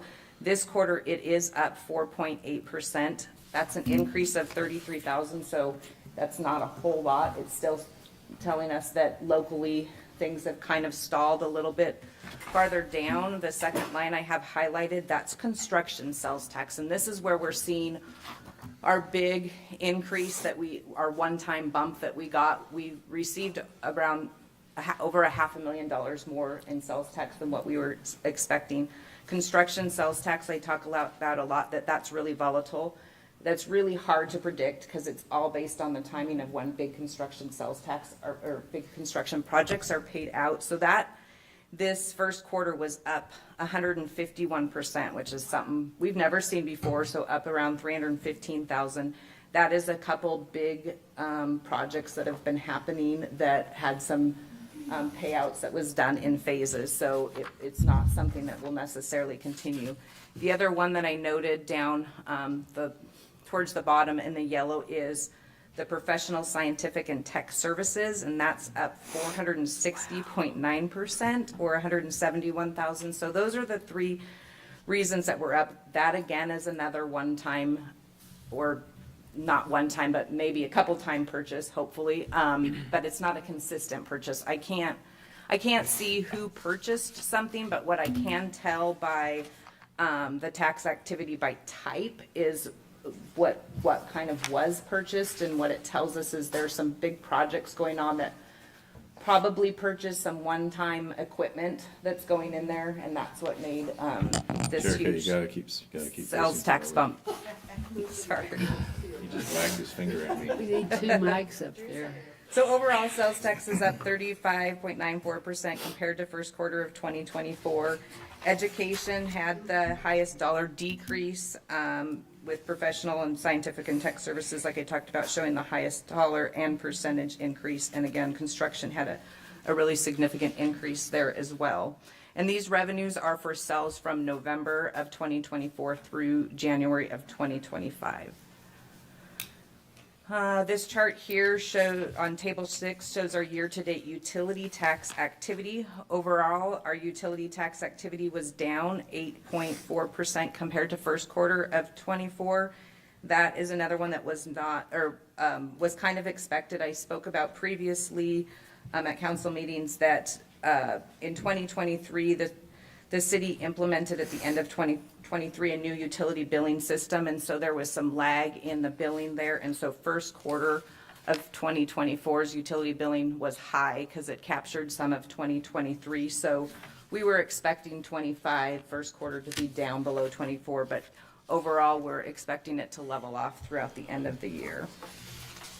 We also had some large PIF or plant investment fees that were in the first quarter of 2024 because of a building code change that we don't expect to see again. So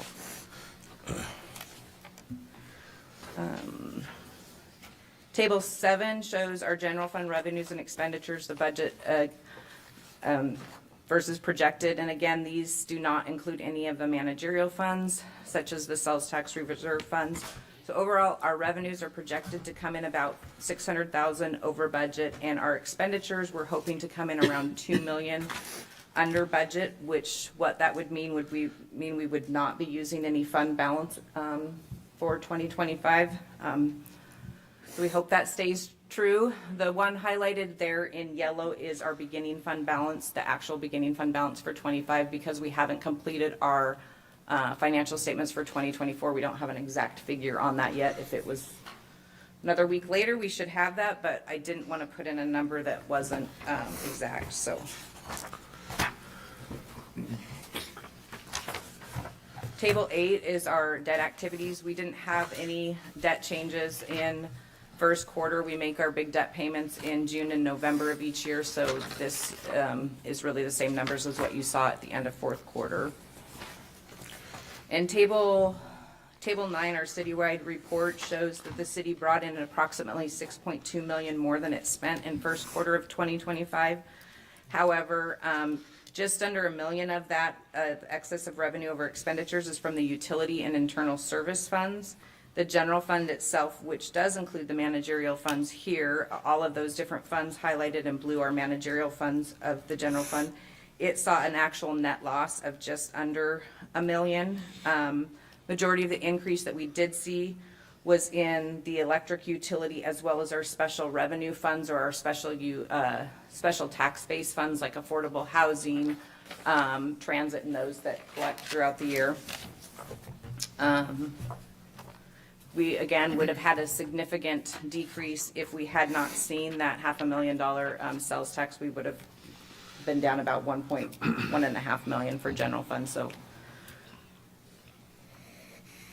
then we jump on to our investment report. At the end of first quarter, we The city had invested around 89.3 million in funds. 67 million of that I had in the LGIP, which is really liquid. We can move that back and forth again to make our payments. LGIP is the local government investment pool, and it's still sitting high at the end of first quarter. The rates for that was 4.4% still. And overall interest earned in March was around 308,000. Staff recommends council accept the first quarter 2025 preliminary reports as amended and presented. And I'm happy to answer any questions. Council, questions of staff? Jerica, thank you for the information. Great as always. Couple of quick questions. Back on table 2, if you don't mind sliding back down there. You kind of talked about the revenue decreasing on hotel and motel lodging. Yes. I'm curious if there's any indication if that is a result of any of the hotels or motels doing renovations in which their stock was down or something like that, because we're a couple of years removed from the pandemic. And so you're seeing a lot of people moving and traveling. So I'm actually kind of surprised to see that number so far down. Yeah, no, I have no information as to show why that decreased. Like I said, these are from the months of November, December, and January. So not knowing if maybe there was less things that people traveled for this year, but there wasn't any events canceled or anything that we know of. We just kind of felt like maybe the last year was, because it was slow to increase, was kind of a lag of reporting, but nothing to show that those have made a complete turnaround, other than maybe people were spending money on Christmas things and stuff instead of traveling so much. But Apparently so. Apparently so. The other part of this that I wanted to ask you about goes back to table 5, which was the revenue increase associated with construction, and then the professional, scientific, and technical services. Just for the educational folks in here, whenever we see those increases, is that an indication of front loading on those projects in which you'll see significant costs on behalf of, say, CW and what's the name of the development that we got going down south? Winco and those kinds of stuff, playing those upfront costs, or is this kind of a slow burn throughout the project? so the construction side is usually a slow burn kind of throughout the project. Most of those big projects pay those developers doing the construction or the programs in phases, but the ones such as professional, scientific, and tech, that appears to usually be more of a front loading. A lot of times they're purchasing the stuff to put in the buildings or. Yes. And to your point, those are highly volatile. They're hard to track on a projection basis on what we may see in the following years. So those groups that you do have highlighted are extremely volatile. The only other one that I had a question on was regarding utilities. This is on table 6, where we're going into gas and electricity. Gas specifically down 21.97%. Now, is that partially due to conversions that residents have made or anything like that? No, that really is due to the weather. It's down compared to 24, the first quarter of 24. So the reason that it's down is because the first quarter of 24 was kind of overinflated because of billing that we didn't do at the end of 2023 because of the new utility billing software. So there was a lag in a lot of that billing. So first quarter was high for 2024. So we do expect this to level out. Okay. The gas one is pretty kind of volatile too, depending on what the gas rates that we purchase the gas for that we turn around and sell. So. All right. Well, thank you, Jerica. Despite what Rich says, this is the most exciting part of the meeting. Thank you. Thank you. I just want to note that since you provided the December and the March investment report, you've actually increased, which is not what my portfolio has done, so good job. Yeah. Well, a lot of those are 1 to 5 year. I'm allowed to invest short term, or I'm allowed to invest in our investment policy 1 to 5 year. A lot of those pay out at different times, so they don't all pay out monthly. Some may pay out at the end of a maturity. Some I might buy at a discount and stuff. So month to month, they're not always going to look the same in those investments, but we try to diversify the portfolio enough that it should stay consistent when we're looking at a year over year. Thank you. Anybody in the audience wish to speak to this matter?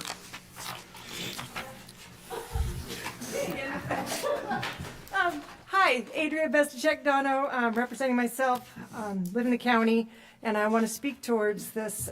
I've been working a lot and talking about the pool and talking about our recreation center. And my heart goes to the pool. Once again, I'm here to advocate for kids in our community.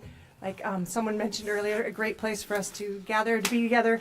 But I learned a lot about the construction thing recently, the outside and the inside, if that was that much of a flux. And then you said there's 800, I'm really bad at this, 883,000 surplus, was that? That's over budget. Over budget, okay. Everybody has to speak into the mic. Everybody has to speak Okay, into so the what we're, microphone. so it's over budget, what you're expecting to come in. Okay, so, and then the utility is up, and that was also due to a snafu in programming, and then now we're back on that, right? So when I hear these numbers, I keep thinking, okay, so we have maybe a little bit of a surplus, more than we planned on. Is there any way we could say, hey, you know what? Our kids in our community are important to us. Let's go. I know that the Parks and Rec only gets 15% of this income that happens. They only get 15%. It's not enough to fix anything. It's not enough to maintain anything. It's not enough to update anything. But could we take some of this surplus and say, hey, you know what? Let's do something for our community. We created Unity Park. Let's do something for the children in our community, because we are, and I know we're going to do our Parks and Rec thing, but a swimming pool is key. At least like seriously earmark some money for the roof. Seriously earmark money for the roof. Because a lot is going to happen here soon, and it's going to be hard. And you all are not making eye contact with me, and that's really frustrating. But I understand that you feel like you've heard this over and over again, and you've probably heard my voice 4 times today. But I really do, you guys. I think that when we hear that as community members, we think, yay, okay, Brad's hands are tied. We know that. We've seen the budget. We have sat over that budget 1,000 times with him. But please consider earmarking something special for another situation. Just so you guys understand, a lot of the revenues that we receive are like utility revenues have to be spent in the utility columns. And so okay, again, thank you. Anybody else in the audience? Okay. Could I just point out one other thing? Just, this is a general, very simple observation, but this is a reporting on our first quarter. And as our finance director indicated, we budget conservatively. Sometimes performance is better. We have no idea what's coming in the next 3 quarters, really. And so setting aside money quarter by quarter, I mean, it's a little, we have to get through the whole year. Just want to make that point. Okay, council, we need either further discussion, or we need a motion. Well, I'll go ahead and make a motion to accept the preliminary first quarter 2025 financial status and investment reports as presented. Second. Motion second to accept the preliminary first quarter 2025 financial status and investment reports. Any discussion? Hearing none, all those in favor signify by saying aye. Aye. Aye. I too will vote aye. Opposed? That motion passes. Item 12A, page 186. This is the manager's report. All right. Thank you, Mayor. Good evening. Heidi Behrens, Turnaway, City Manager. There's a number of items in the manager's report. I will not go through all of these one by one. Just a reminder that the comprehensive plan updates, we put out a statement just clarifying and reminding folks that the comprehensive plan is a 20-year framework that really guides our community's growth. And it must involve the community. And so the items, the 309 applications that were submitted will come back to you on July 21st at your regular meeting, and that is outlined in our city code. And your decision at that time will be to docket or not docket, and then I'll come back with a staff analysis, and we'll talk about that more as time goes on here.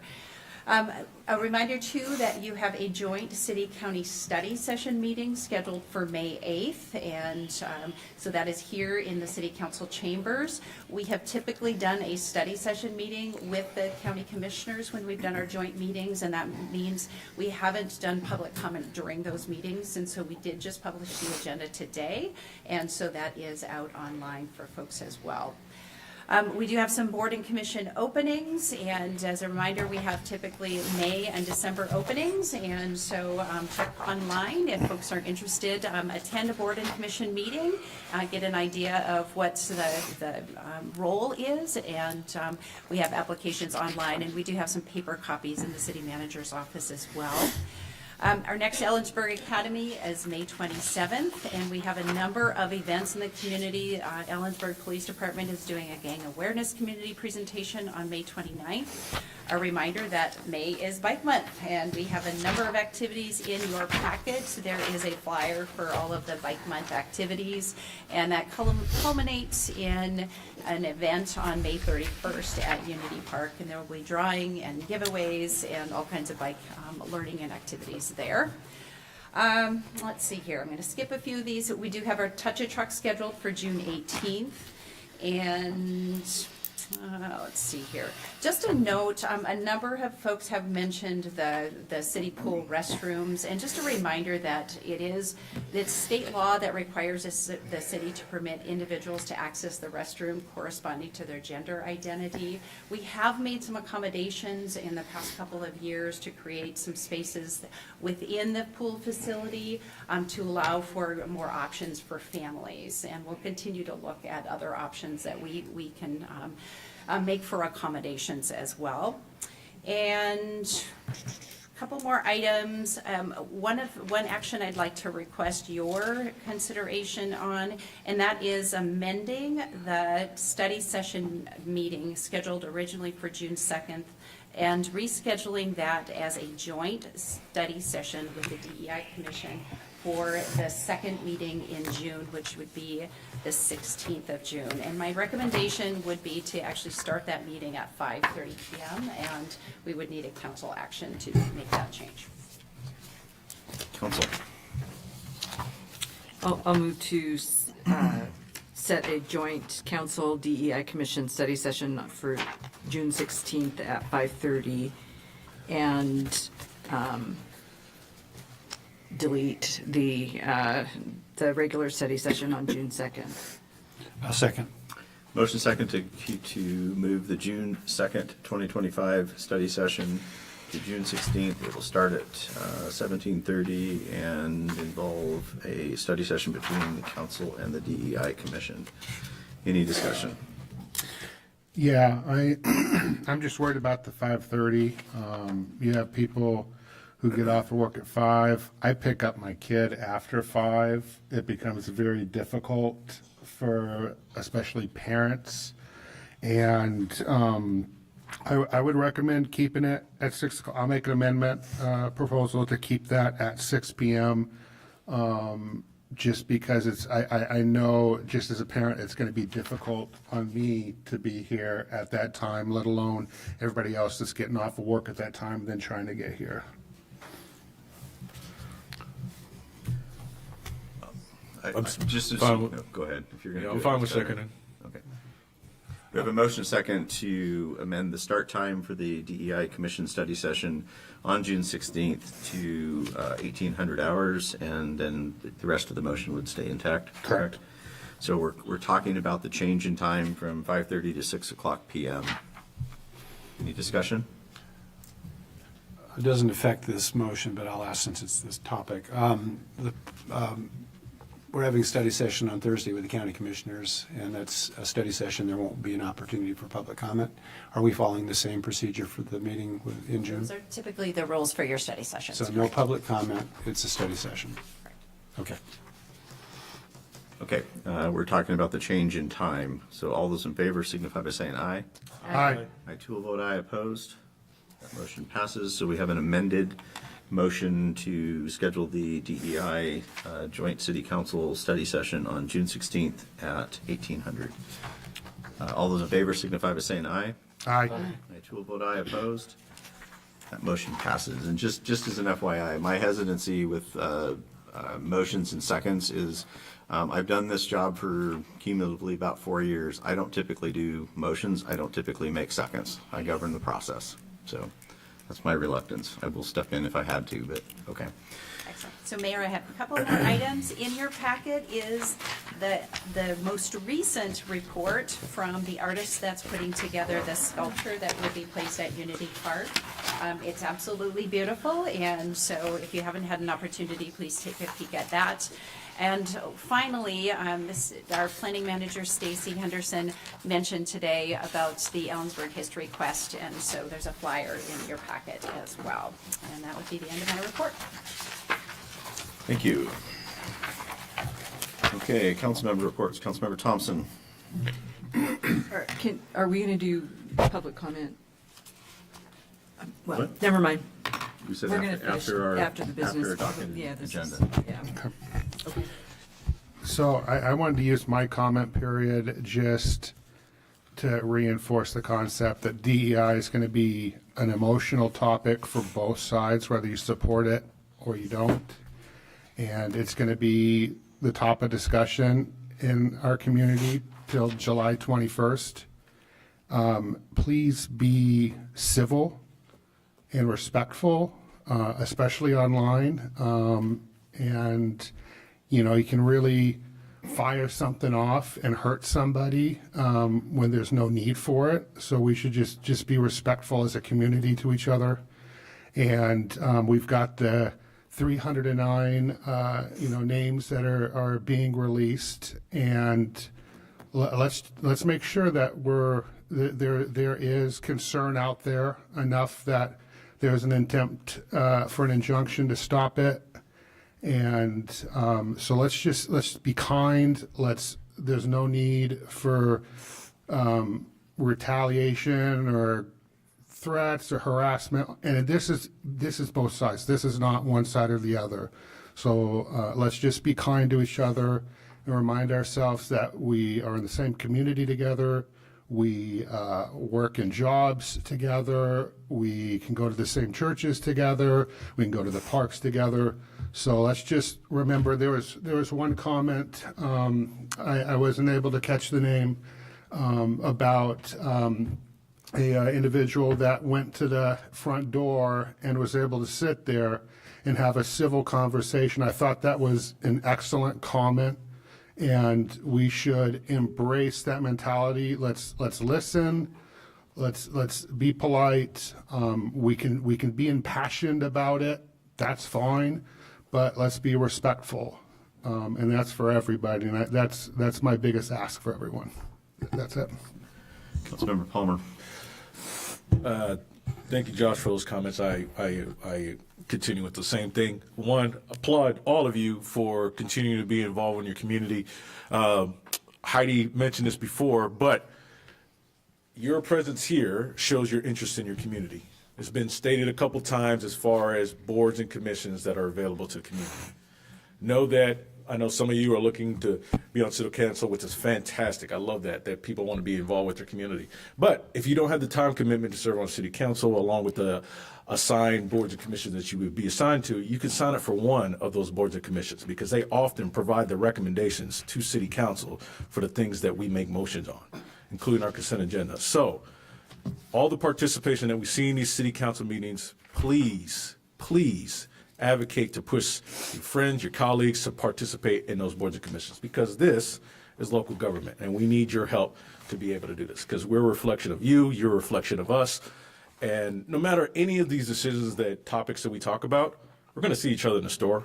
We're going to see each other at the post office. We're going to see each other wherever. So just remember that at the end of the day, no matter what decisions are made or discussed and everything like that, we are still neighbors. Nobody's moving. We're living here. So I appreciate that civility. The only thing I would ask is the only other comment that I say that I didn't get to be a part of any of my normal commissions except for Affordable Housing Commission. We have something coming up regarding a really unique opportunity where the Affordable Housing Commission is making a recommendation on purchasing a property that is already in construction to convert to affordable housing. Affordable Housing Commission and the Planning Commission have been looking at opportunities to remove obstacles, administrative city obstacles, to help to promote developers to identify affordable housing opportunities. So when it does come up, just know that that is one of the concepts that the Affordable Housing Commission was evaluating with that. So that's the only thing I have. Councilmember Miller. Thank you. So I did, seems like a long time ago now, but did the Finance Committee meeting on the 23rd. believe it or not, it was a much deeper dive than the briefing Jerica gave us today. So I've heard it twice, and I retained some of it. But always excellent work on our finance department's part. This week, so that's it for old business. This week, I've got a couple things coming up. One is planning commission interviews. There are 2 folks, so we are getting people to start applying. And then Arts Commission meets this week. That's it. Councilmember Beauchamp. Switch it up there, all right. So all my meetings are coming up. I just wanted to have full transparency because I know there's been a little bit of buzz on social media and what I've heard in the community. Yes, I did attend the hearing on Friday, May 2nd. I was told that I was able to do that. I was very impressed with the way everything was handled. Now, regardless of how you feel about why we were there, the person who brought the injunction felt threatened, and that is not okay. And so, as Councilmember Thompson and Delano spoke to, we need to do better. And that's on all sides of this, because somebody's not going to be okay with how any of this goes. There's going to be a side that is unhappy. So we just have to remember that the most important thing is that we are neighbors.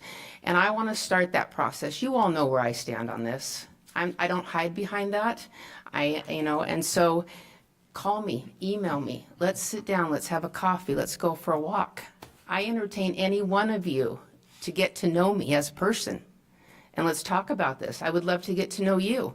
Candace and I have had some great conversations. So let's please just continue that so that we can understand, maybe not agree, but understand where each of us is coming from. So that's all. Councilmember Goodloe.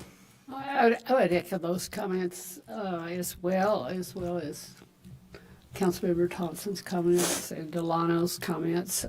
And I would extend the invitation also to anyone who'd like to sit down and have coffee and talk about this issue. Beyond that, the one meeting I had since our last meeting was canceled, but I did attend a couple of things.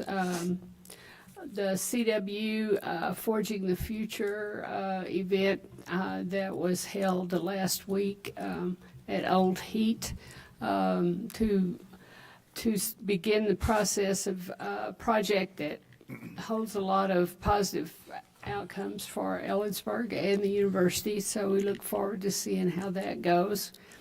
Then I also went out to the Springwood Ranch on Friday to participate in the, I guess I didn't bring my flyer, so correct me if I'm wrong, it's a dedication and a signing of an agreement between 4 entities, the Yakima Nation, the Washington Land Trust, Fish and Wildlife, and who else? Kittitas County. Kittitas County, that designates the Springwood Ranch property as a conservation, and they have plans and projects for fish to improve the fishery and salmon, sockeye salmon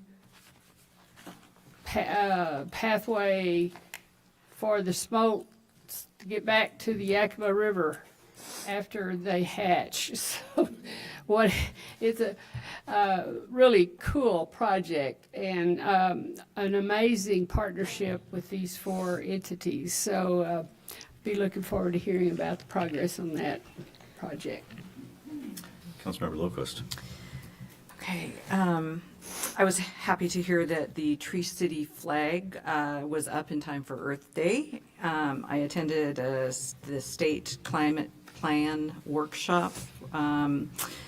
They were, and still are, I believe, seeking input on what should be part of that plan. And so it was held in Ellensburg, and there was quite a few, 30 or more people there. So it was good discussions. The Environmental Commission's recycling event was held a week ago Saturday. They collected 19 bikes that went up to Oddfellows to be refurbished to give away on May 31st. and one scooter and a couple recycling bins, and lots of conversations with people about recycling and what the rules are and why. But more importantly, I think we've built some collaborations and partnerships with some different groups centered around waste management in the community. Again, Bike Month, the Adventure Lab app has rides, and it's kind of like a scavenger hunt too. If you bike at all, some of them are very short rides. You just download the app and you'll see the rides on your screen, and you just get near the location, and a question pops up, and you answer the question, and that gets you a raffle ticket for a new bike. Is it electric? No. And actually, it's a refurbished bike. It's not a new bike, but it's a good bike. It's one of those really light carbon fiber types. Regarding DEI, I am not aware of what's going on online, social media. I really appreciate all of the respect that's shown here in this chamber. I am looking for a different way to have this conversation. I'm kind of from the school of politics where if you disagree and there's this side and this side, you get together and you talk and you hash it out and you compromise and you get to places where you do agree and you identify the places you don't agree and I feel like this is giving me an all or nothing solution, and I am not going to be happy with that. So I think I disagree with Josh. July 1st is the beginning of the conversation. Our decision in July is whether to docket the issue or not. Once we docket it, which I'm assuming we will, that starts the process of, depending on how it's framed, either getting to the end in December, according to our rules, of adopting the amendment or not. So this is a year-long conversation, not, we're not going to solve anything actually until December, unless we decide not to docket it, in which case it stays as it is in July. But I'm guessing that's not going to happen. So I want at least after July that process to be different than listening to, I mean, and you're all very interesting and have great viewpoints, and I really do appreciate hearing from everyone. But I want dialogue and not talking points. And so that's where I'm at on that. That's all I have. I'm 100% certain I'm tired of listening to myself, and so are you. So we're taking 5 minutes, and then we'll start with the remaining speakers that are on the list here. And I have to Sharon. He did. It's on. It's on recorded. It's recorded. It'll live forever. It's in the notes. You got it, right? It's be on YouTube by tonight, right? How's it going, sir? I just want to thank you for the last meeting. Speaking up. Of course. Thank you. Hopefully you got my letter. Yes. Yeah. I get got you everything every which way. Yeah. Cover all the bases. Absolutely. It was well stated. Well, Thank you. Needed to be stated. I appreciate that. I will. Thank you so much. Fantastic, sir. How about yourself? Yeah, doing all right? Looking forward over there with you. Very. But I've been out on vacation and I've been sick this last week, so I've been out of it. I'm catching back up. I'll catch up. He's a little bit away. I'm sure she was one of the watchers. They've been very busy with. They moved it over to a different day. I think they moved it to Monday, so unfortunately, it just conflicts with some of my. But I'm gonna get back to it. I mean, normally it's It's going good, on time, on schedule, under budget. All that you Zoom can was ask just for. being blasted out there, and then you also have ECTV watching it on cable, some people are watching it on YouTube. It is. And you get a room like this, it's this packed. There are people at home that are, believe me, That's the question that we all should be worried about. For the last 2 weeks, relentlessly. Everything. But it's good stuff. It's a lot of good. We'll see. This fall is going to be a big time for everybody. Yeah, that's the enrollment cliff when we're 18 years removed from the 2008 recession. So we'll see. Fingers crossed for everybody. That's right. Thanks for your guidance. Yep. Thank you.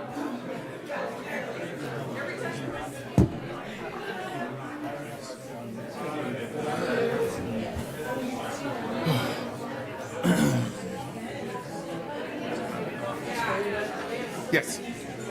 Yeah, I'll have to run back for a second, and then I'll be going up the front. Thank you.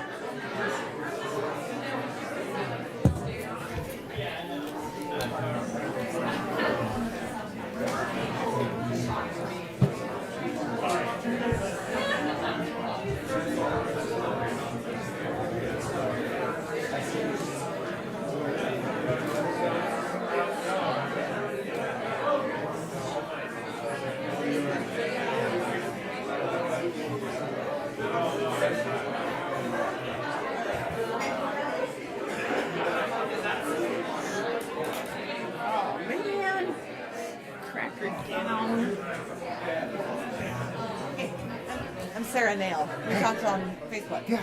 Message back and forth. I just wanted to meet you. So. Yeah. Well, thank you. Thanks for your Thank you. service. Yeah. Thank you so much Yeah. for coming up and saying hi. I Yeah. appreciate it. Yeah. Nice to meet you. Yeah. Thank you. My knee's so stiff. Oh, did you have surgery? I did.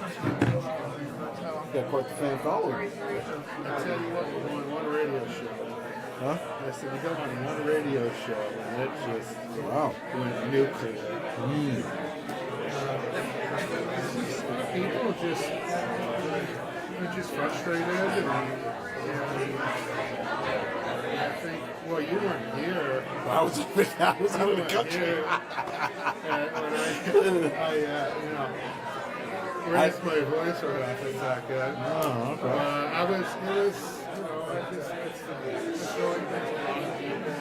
I don't feel like, I know there's a lot of people just don't feel heard. And that's why I always push for extended time. I want people just to be, to feel heard. Like, to me, it's like, that's your snack. You know I do. This is the people we're supposed to be crackers. And when I got into this, my mentality always has been, I'm a representative of citizens. I love being a representative of the government. And I think it's a distinction that I want to make sure I really nail down, that I listen first. And a lot of times I've got to, provide clarity on an issue. Just people get thinking about certain things that's not true, and then you got to. And you want to be this, like, I don't know, I just want to make sure that sticky facts. Okay, if everybody would get their seats, please. Of course not. No, I have no problem with listening. Mr. Ray, you're going to be up first. Yep, no problem at all. Yeah, commission. I mean, the council can include in the comprehensive plan whatever they want to. They have to have those things. Okay, we have Mr. Ray who signed up to talk about Ellensburg Strategic Vision 2024 to 2029. Still present? Alex Schnebley, DEI. Stuart Boersma, DEI. They left. Jean Marie Linhart, DEI. She left. Stephanie Lounsbury Griffin, DEI.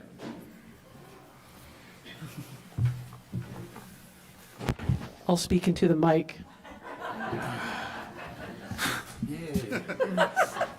Sorry. Oh, my time is clicking off.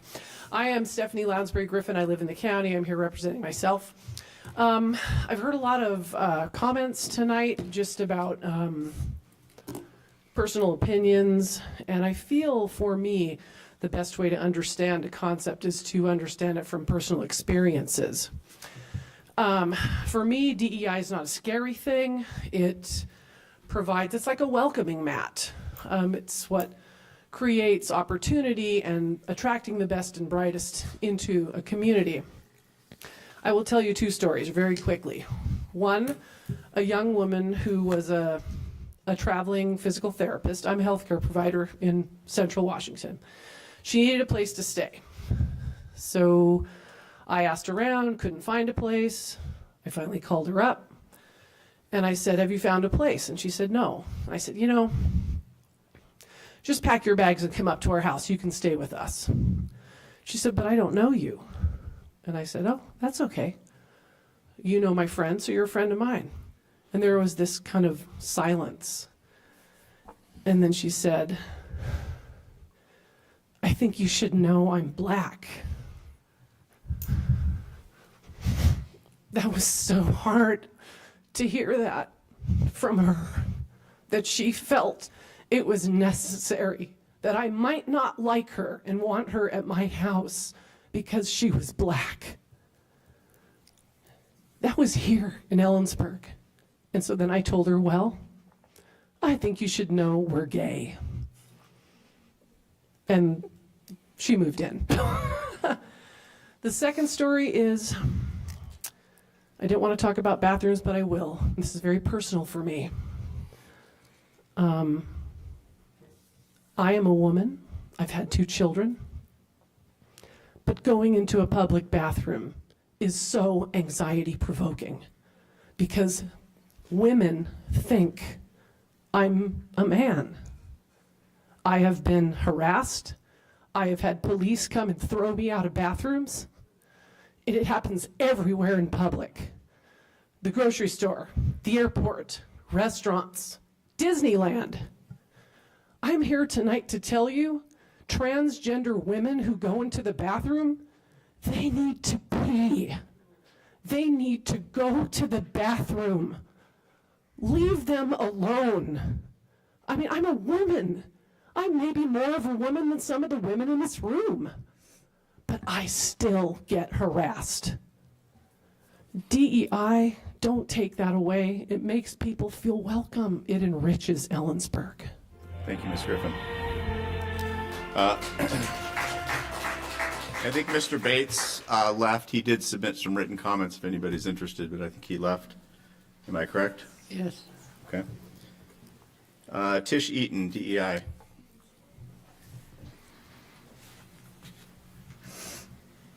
Hi, my name is Tish Eaton. I live in the county, and I'm here representing myself.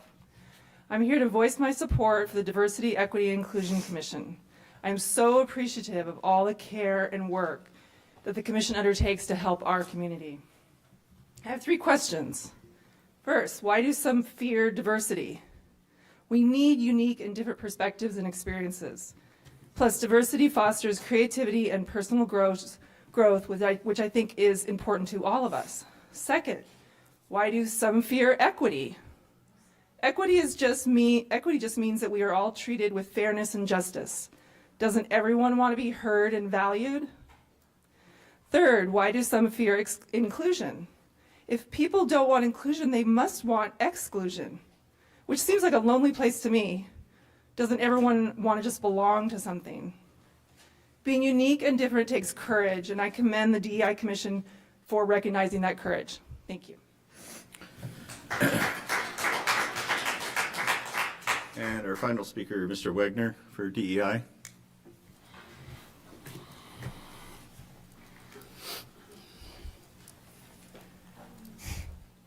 Hello, my name's Steve Wagner. I live in the county and I'm here representing myself. First of all, I would like to thank the council and the commission for all the work you do for townspeople of Ellensburg, the city of Ellensburg, the county. I just really appreciate the time and effort you guys put in to make our place a good place to live. I recently read a statement that said, "Fear lives in the head, while courage lives in the heart, and in between lies the lump in the throat." And I guess it kind of seems to me like this discussion we've been having, or the discussion that is ongoing, is in those two different camps. There seems to be a fearful side and a side that is more kind of welcoming and wanting people to be here. And I don't understand what the fear is. I guess some of the fear has been shown by the fact that, you know, the 309 people don't want their names to be out there in public, even though this is supposedly a public, open process. I don't know. I feel sorry for them that they feel that way.